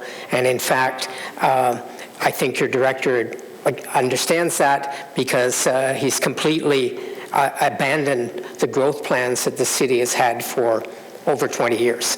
So in 1993, we adopted 100 rides per capita as our 2020 goal. In 2007, with the master plan and transportation, we were looking at 80 to 100 rides, and I think the year was 2025. We're now, according to the report that was presented by Mr. Dixon, looking at 50 rides per capita by 2024, and we were at 48 3 years ago. So this is not growing the transit system. We are the worst performing transit system in the province, in cities over 200,000, and we are going to continue to be in that. Excuse me, can we let the person talk, please? Oh, yeah. Thank you. And as the worst performing one in the province, and that was also acknowledged by your director, it's clearly not where we need to go, and we're not going to make the changes on the backs of riders. What we're going to do is drive riders off, and the numbers that were presented, and Craig talked a bit about that in terms of will the ridership go down as a result of fare increases like this. If I go back, and you can do this, look at some of the earlier reports that were presented by the earlier Director of Transit, and certainly the argument that was presented is different in terms of the numbers that what is being presented by Mr. Dixon. There was a suggestion that we would lose riders if we raised fares. The increase in service that's being talked about here is not an increase in service. It's really just fixing the problems that we have already. That may improve the situation for riders, but it's not going to attract much in the way of new ridership. So I don't think those numbers are probably very appropriate, but even if they are, this is not going to move our transit system into alignment with anybody else in the province. We end up then in this big debate about LRT and BRT. We need, I think, as you understand, to deal with our transit system as exists now. We have to get that in order, and we need to get it growing in a serious way as other communities. There's lots more I could say about transit, but that's not really what I came to talk about. I came to talk about the problem that was presented in your capital budget by Mr. Zagarek, and it's not a new problem, it's one we've heard about for a long time, and that is the enormous deficit in the maintenance of our existing infrastructure and what we do about that. And I think Mr. Zagarek suggested it's now approaching $3 billion. It's rising by a couple of $100 million a year. It's been doing that for quite a while. While there's been a 0.5% increase in the capital budget this year, there's an acknowledgement that that's not going to really change things in any significant way. What I find interesting and difficult is that the discussion about this infrastructure deficit doesn't seem to have gone to the point of how did we get into this mess? Why are we in this situation? And we're not alone. Other municipalities are facing serious problems as well, although I suspect that Hamilton's are among the more extreme. But we really need to think about why we're in this position. And I would suggest that council needs to ask staff to look seriously at and present some assessment of how we got to this point, because I suspect what we're doing is we're continuing to dig the hole that we're in. And the first rule, of course, when you find yourself in a hole is to stop digging. And part of the reason I think we're doing that is if I look at the actual capital budget, and I put up the roads capital slide that Mr. Zagarek presented, and you see that growth projects represent a very substantial portion of what we're actually spending over the last 3 years. If you did the averages, it works out to 22%. It's a little less this year, but those numbers aren't necessarily complete numbers, at least in my view. So for example, those numbers for 2015 don't include the Centennial Rail Bridge project, which is $4.3 million this year and $15 million total. And that is clearly a growth project. It is being done for the purposes of benefiting a big box complex that was put in place at Centennial and the QEW. So not including that in growth projects, I think, is misleading. And I think if you go through the list, you'll find some others.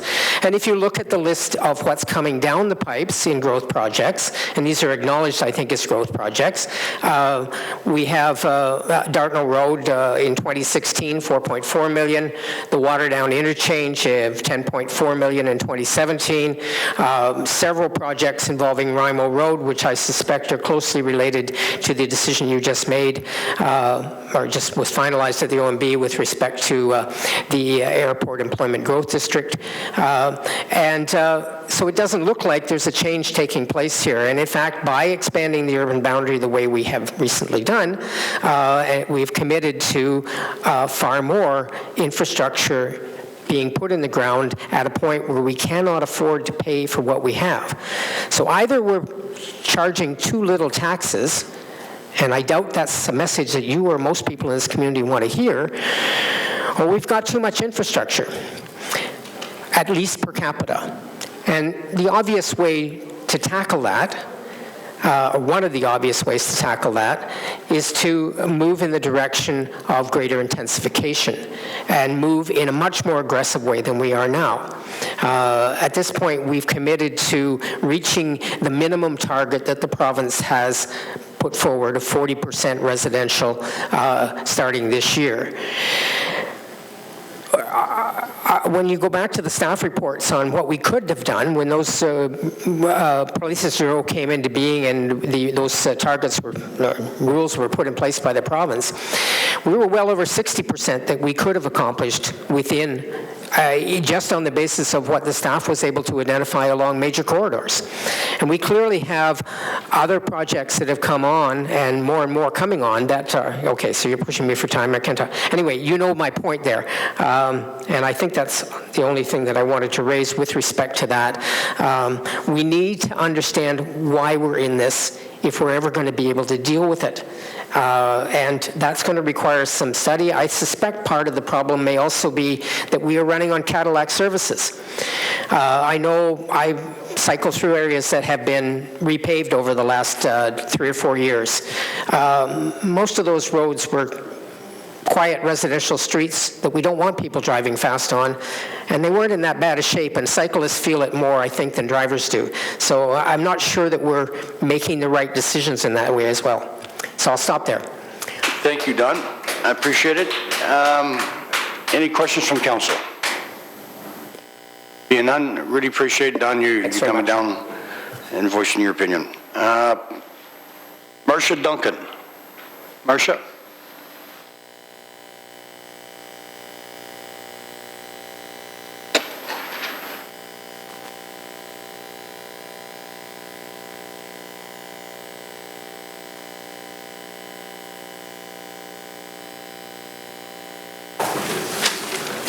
I've got some props.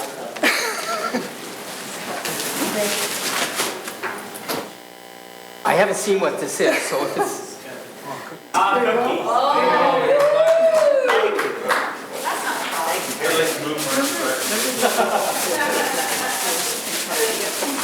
Thank you so much.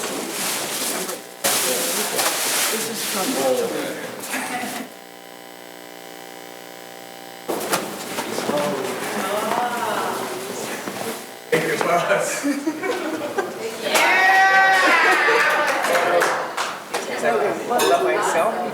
Yeah, that's good. Right. Thank you. Great, Marcia. Thank you.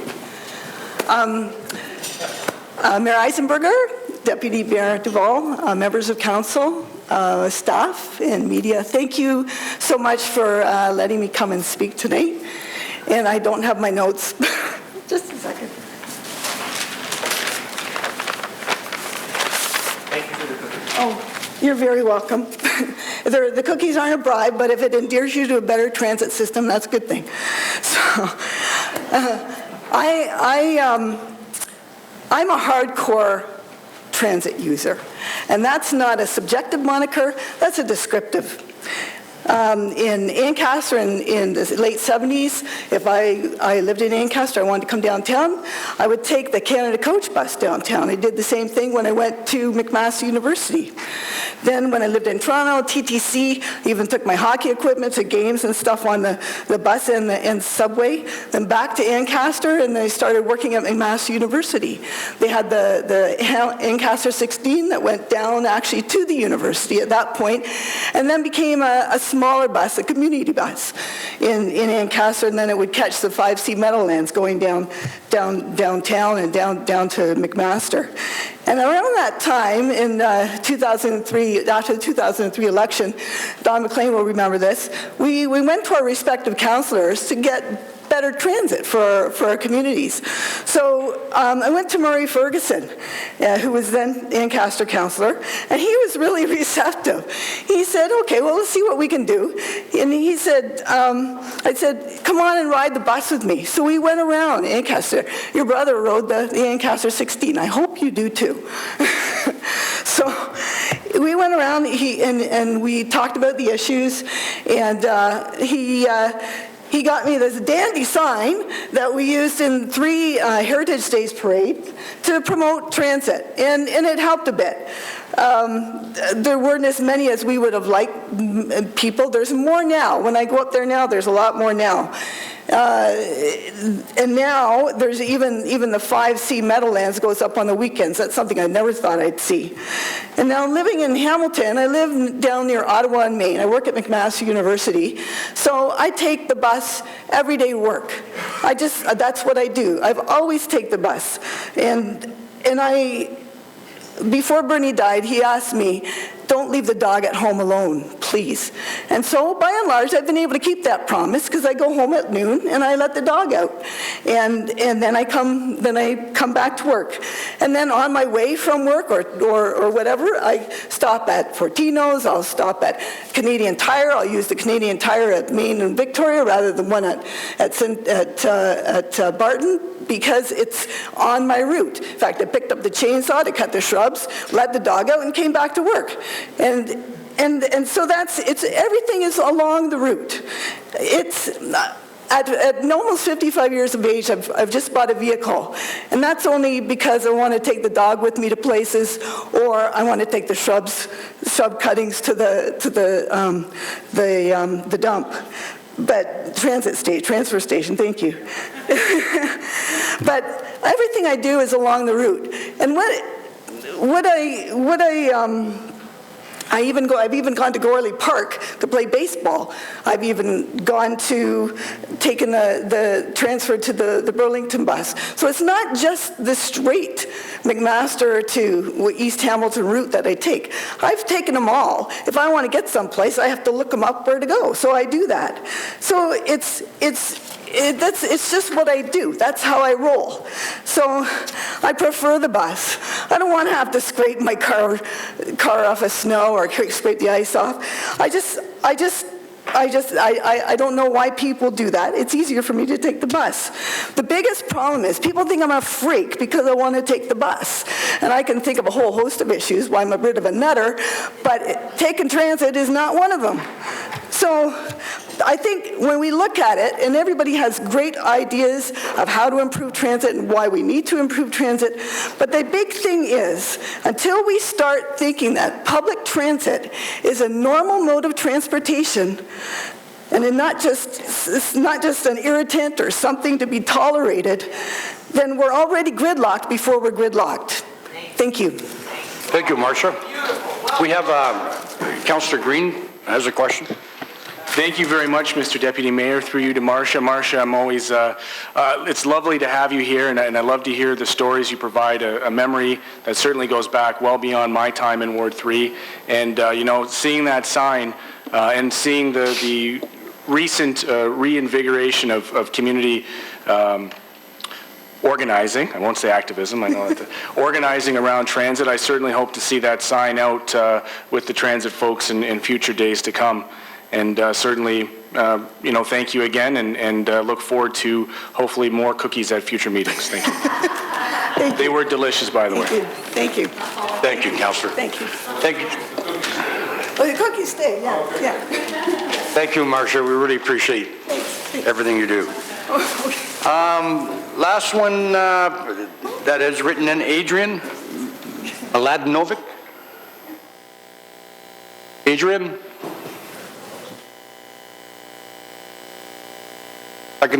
Third time, Adrian? Not here. So, being that, we were going to put till 7 o'clock anyways, and I think Councillor Green was going to put a motion on that for some people to just come out and if they have a chance. So I think we have a quorum here, so you want to put that motion on, Councillor? Mr. Deputy Mayor, through you, if maybe you can ask if there is anybody in attendance who hasn't been on the list and who's been waiting patiently to delegate, that we do give them that opportunity. And if there's not, respecting that, I'm happy to leave it to the will of council. Okay, so I'm going to ask in the audience, is there anybody who would like to come down to talk? Okay, hang on. So we got 1, 2. Anybody else? So we have 2 people that would like to make a presentation. Councillor Green?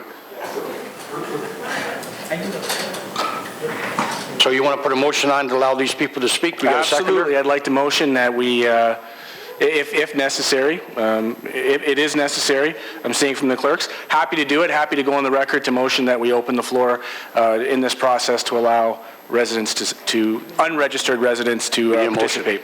Seconded by... No, we need a motion, and Councillor Murda seconded it. We need a motion to talk to the clerk's office earlier. All right. All those in favor? Carried. It's carried. Thank you very much. Okay, we'll have the lady. We could just come down, please, and your name. And then we have Joey Coleman coming second, please. I'm actually on the list. My name's Kathy Stonehouse. Sorry, I came late. Yeah. Oh, how many times did you call me? Kathy, we called you twice. See, I just thought I'd make an entrance then. That's good, that's good. Well, actually, I'll be honest, I was hoping you would run out of time, and I was really nervous. I've been at home watching the live stream on Joey, yay, publicrecord.ca. Anyhow, my name is Kathy Stonehouse, and I had a whole speech I was going to give, and I was going to rally the troops, and I was going to do all of these things. But honestly, everyone who went before me pretty much said the things that I wanted to say. I'm here tonight because my issue is transit. I am a relatively new Hamiltonian. I chose to move here. I had a car when I moved here, and I chose to sell it because I live in an awesome neighborhood. What up, Ward 2? Yay, Durand. Anyway, I take the GO train quite often. I have a bus stop right outside of my house, so I became a frequent transit user, and it's been wonderful. I haven't needed to get involved in any public discussions about anything in my city because I've been having a pretty decent time here until January 1st. A good friend of mine, who most of you know or know of, sorry, his name is Eric Cunningham. Thank you. He was a former MPP for Hamilton. Eric and I were friends and colleagues. He worked right down the hall from me at work and at the law firm I worked in. And Eric passed away on January 1st, and I figured the best way I can honor his memory, is to become involved. So, in the community that I live in and the city that I now call home. So the first issue, and hopefully one of many that I've taken up, is transit, because it affects me because I am a transit user by choice. So I got involved with the bus lane. That was my first thing that I did. I went down to the McNabb terminal, joined a bunch of citizens, and I was happy to see two councillors, Councillor Aiden from Ward 1 and Councillor Matthew Green from Ward 3, and it was encouraging. I wrote each of you individually emails to let you know that I am a transit supporter, and I was encouraging you to support the bus lane, and though many of you didn't respond, one of you wrote me a very encouraging note saying, stay involved in the community. Thank you, Councillor Marula. And one of you, I won't name, wrote back something that was really discouraging for the first time ever engaging with city councillors, and I got back a really flippant email about how that bus lane would only increase transit time by 1 minute, and how would that affect my life, and how would that make my life quicker, and I thought, oh, so I wrote back my own little flippant response, and you know who you are and you know what you got, and it was kind of funny.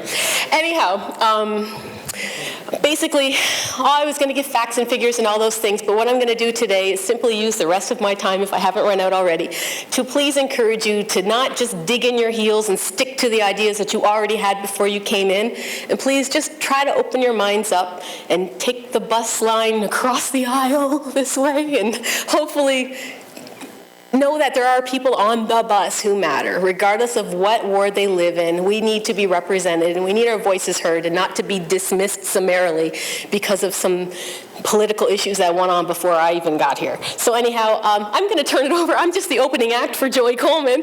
So I'm happy to see that there will be someone ending this meeting on a more informed note, but I just wanted to make my voice heard and honor my friend Eric's memory. Thanks.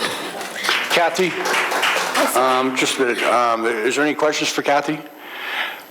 I just want to say we appreciate your bubbly enthusiasm and your personality. It's been great, and we're sorry about your loss that you incurred. Thank you. Thank you very much for coming. Mr. Joey Coleman. Greetings, councillors. I'm here because I believe I wasn't planning to speak tonight, but I believe the principle of walk-on delegations during this meeting is worth me being a walk-on delegation for. I would suggest to relate this to the budget, that we not spend any additional budget on procedures, but that we correct this and go back to the procedure we had last year, that people were encouraged to come here and do a walk-on. Now, on the budget, I have a concern. We have lots of great vision statements. They're great statements, and we should be implementing them. In the 2012-2015 vision statement, which the majority of the councillors here today endorsed, it states the City of Hamilton will implement open data. We have that in our vision statement as a goal, a high-level goal. I look at the 2015 budget, And much like the 2011 budget when I stood in front of you, the 2012 budget, the 2013 budget, the 2014 budget, there's no funding for open data in the budget. So the question I pose to the council is, why was it put in the vision statement if we're now in 2015 and we're not implementing it? The reason why open data is a priority to me, and I'm speaking personally, I'm no longer on the executive of Open Hamilton. Open Hamilton continues to exist. Open Hamilton has $3,500 left in its budget. We're waiting for the day when the city starts doing open data, but right now, the people who were leading Hamilton's open data movement, which was the first in the country that was citizen initiated, people were looking at us with great excitement, are spending their time in St. Catharines, Waterloo, Toronto, Mississauga. Why? Because they want to build things. They want to do awesome things. And as much as I love City Hall and engagement, this is not the awesome thing that I'm looking to build with open data. The awesome thing is not lobbying City Council for open data. The awesome thing is what we can do with it. I have realized, much as Councillor Farr was saying a couple weeks ago, and it hit me, all of my high school friends have now left Hamilton. 3 of them moved away in the last year. They felt that there was not the opportunity for them. One of them has a startup. He moved to Cambridge because he felt the environment was more friendly for a software startup. And one of the factors was the professional development opportunities that open data provides. St. Catharines will be hosting the Provincial Open Data Conference this year. It's very close to us. I would love to see this year the City of Hamilton have a staff member there that is the open data coordinator for the City of Hamilton, that's what they do. I will add that if we cannot implement open data this year as a staffed position, I know we're late in the budget process, that we should be looking at, does the City of Hamilton need a chief information officer, a chief technology officer? We're a large, mid-sized city. I believe we do. So maybe the way to deal with this is to put it as part of a more comprehensive review. I will end with noting that this is a great opportunity for civic engagement, what's happened tonight. And we saw many of the delegates who registered who did not come until after 17:05 p.m. because they cannot engage during the day. They cannot take that time off work when most meetings occur. The last time that this chamber was filled, and I mean filled, if the fire chief came by, I'm pretty sure he would have gone violation, was the Casino Town Hall.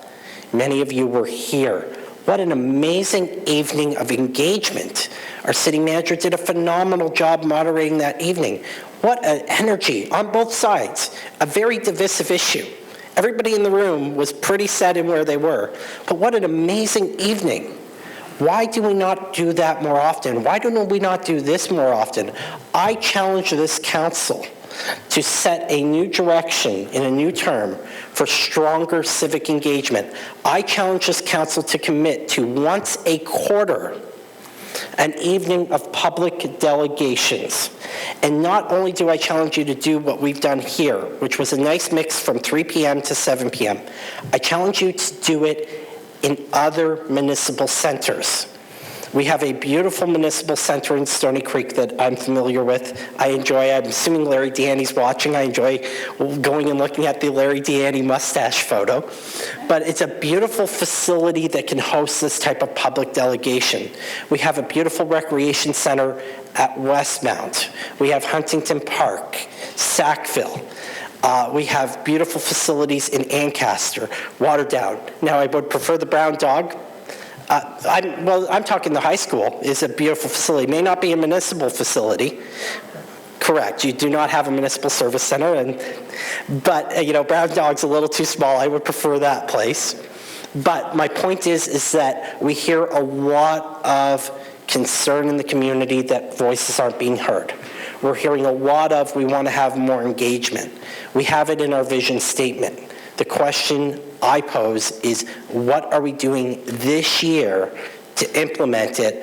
And I strongly encourage this council that we need to have more public delegations, more public input, and they need to be somewhere where I may have difficulty getting to because my commute is shorter than Mr. Pasuda's driveway. So I will be happily take any questions, especially on open data, that the councilors may have. Thank you, Joey. Appreciate your comments. And Councillor Whitehead. Thank you, Joey. You know, I'm a big supporter of the open data process. In fact, I've also a big supporter, and I have talked to our city manager about creating an information officer, because really it does fall under somebody that is truly responsible for all information, reports, and et cetera of the city. And I think that we got a city of this size, we need to be at least looking at it and considering it. Most large organizations do. So I appreciate that that comment. On the engagement piece, I believe I don't know for the casino when we did it, but we did the virtual phone call one for the Ward 8 budget process. We had over 3,500 people participate over the phone, as well as a live audience, and it was live streamed. Had great participation in that process. It was using at least 3 mediums to do it. So the question is, are we using technology efficiently to reach out to the broader community? That's my first question. We could be doing it better. That's how I'll answer that question. I don't want to be critical of current attempts. That's not the energy I want to bring into that space. I believe that in person provides such an opportunity and energy that you don't get over the phone. Myself, I'm one that I believe in stepping up and filling the void. Don't complain about it. So one of the things you mentioned was telephone. One of the top requests I'm receiving for my service part of my journalism is broadcasting these meetings. It's not what I primarily do, but it's a big part of it, is people say they want an audio-only feed that they can listen to on their mobile phone. Mobile is actually really big because people can watch the stream in mobile on my stream. So I think audio is a big part of it, and the city should look at, can the city provide the audio service? It's a bit tougher, believe it or not, and this may surprise a lot of people. I know it surprised me. To stream audio is more expensive than to stream video, and that's just because the market for audio is so small, whereas video is so predominant. I think that all of those can work, but nothing replaces the ability to stand in front of this council and have that question and answer, and to have the body language, because sometimes a nuance is lost in 140 characters, or it's even lost when somebody's only listening. But when somebody can see the body language, they may understand that, while it sounds confrontational, it is not. So I think that public engagement requires going out into the communities, and I say the communities. Personally, I live downtown now. I'm from the East Hamilton, but I feel that we lose so much by having everything just here. And I really feel like Planning Committee in Stoney Creek, there was a lot of logistical challenges, but there was such an engagement, and people appreciated that the city had come to them instead of forcing them to come to the city. And if we want people to engage, we have to go where they are. As an entrepreneur, because I am an entrepreneur, I know that if my video service was not available to people on the devices and in the way that they wish, they wouldn't use it. If my journalism was not available to them in the way that they wish to consume, they wouldn't consume it. So I say I want people to consume the news, be informed, and be engaged through my service. So I go to them instead of asking them to come to me. Thank you, Joey. I appreciate that. I mean, that's one of the things I actually practice with Westcliff Mall, and bring City Hall to the people versus have them have to come down here, over and above the many community meetings that each and every one of us do around this horseshoe. But I'm trying to figure out what is one of the issues and challenges I hear from many of the community when I have issue-oriented meetings and so forth, is there's a lot of voices that, and in fact, a lot of my neighborhood meetings, I get more and more people attending, because I'm making sure that the louder voices, the voices that sort of try and take over the agenda, are mitigated so that they can get involved, and I find there's greater growth. So one of the biggest complaints I get from seniors and others that want to get involved is, I will not go to a meeting if it's being dominated by, a special interest or an individual, et cetera. Yeah, I believe I get where you're going with your question. Through the Deputy Mayor, thank you, Deputy Mayor, for reminding me of procedure. Well, this is where the city of Hamilton can hire a professional third-party mediator to assist, because myself, thankfully, because I'm an independent entrepreneur, I have a lot of freedom. So I've done forum events, and I've actually told people, ask your question and cut them off. Or said, your question's not relevant. Well, it's a good question. It's not relevant to this discussion. It's hard for a public official to do that. It's hard for a politician to do that because you're held to a higher standard of free speech and protecting it. But having a third-party mediator enables somebody who's completely removed from the issue emotionally to do it. I used to referee basketball, and I did a lot of training of referees. I can tell you the hardest skill set to learn as a basketball referee is the ability to cut a coach off when they're yelling at you. The ability to say, you're done, over. And you get a lot of pressure and flack for that, and you have to do it 20 times before you're comfortable. That's why you hire a third-party mediator to do that. And a third-party mediator, if you have an effective meeting that brings out those voices that are not traditionally heard in the traditional format, is worth every penny you spend. You know, as long as it's reasonable. I'm not saying, you know, if you paid $100,000, it'd be reasonable. But you get what I'm saying is that there are times where the city should hire professionals outside of our structure as a city. I say "our" because the city is a body that is of all the people, not because I'm part of this council. That's why we need to do that, and we need to address those things and accept. The most important thing to accept is that sometimes that's going to happen. It's going to be awkward. It's not going to be perfect. And there are going to be times where a 140-character tweet goes out that does not reflect the overall context. And there's days like I used to referee, and I make a bad call. And you know what? I had to stand by that call, even though I was wrong, and I had to eat the fact I was wrong. You get over it after a couple days. Thank you. Thank you. Okay. You actually silenced Terry.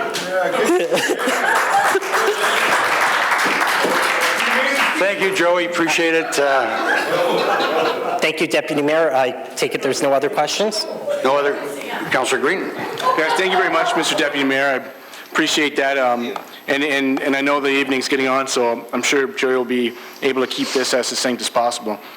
I brought up a very interesting point, and I know through the casino debate, when we did have the conversation out in Waterdown, tremendous amount of participation there, and I already can sense that through some of the issues that we're having rural suburban around planning in particular, this is something that we might want to look at just in terms of getting out to communities to have these conversations. It's something I fully support from an aspect of engagement, so I thank the presenter for bringing that forward again.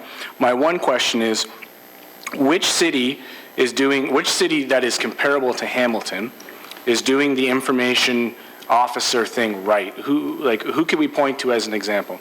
On Chief Technology Officer, Chief Information Officer, I cannot directly answer that question because I haven't studied that specific issue in depth. However, when you were asking the question, I was thinking that you were going to ask who was doing open data the best. No, that wasn't what I asked. Okay. But it should be noted that not only did Joey silence Councillor Whitehead, but I think I just silenced Mr. Coleman. Okay. So that's it. That's really all I'll have. The open data questions, Mr. Deputy Mayor, that I have for you, Joey, I'll pick up at another time. Okay, thank you. Councillor Farr. We're going to go there. Yep. Okay, I appreciate that, Councillor. May I have a motion to receive all the presentations that were done today? Councillor Farr and Mayor Eisenberger. All those in favor? Carried. Any against? It's carried. And may I have a motion to receive items 3.29 to 3.39, written submissions respecting the 2015 budget?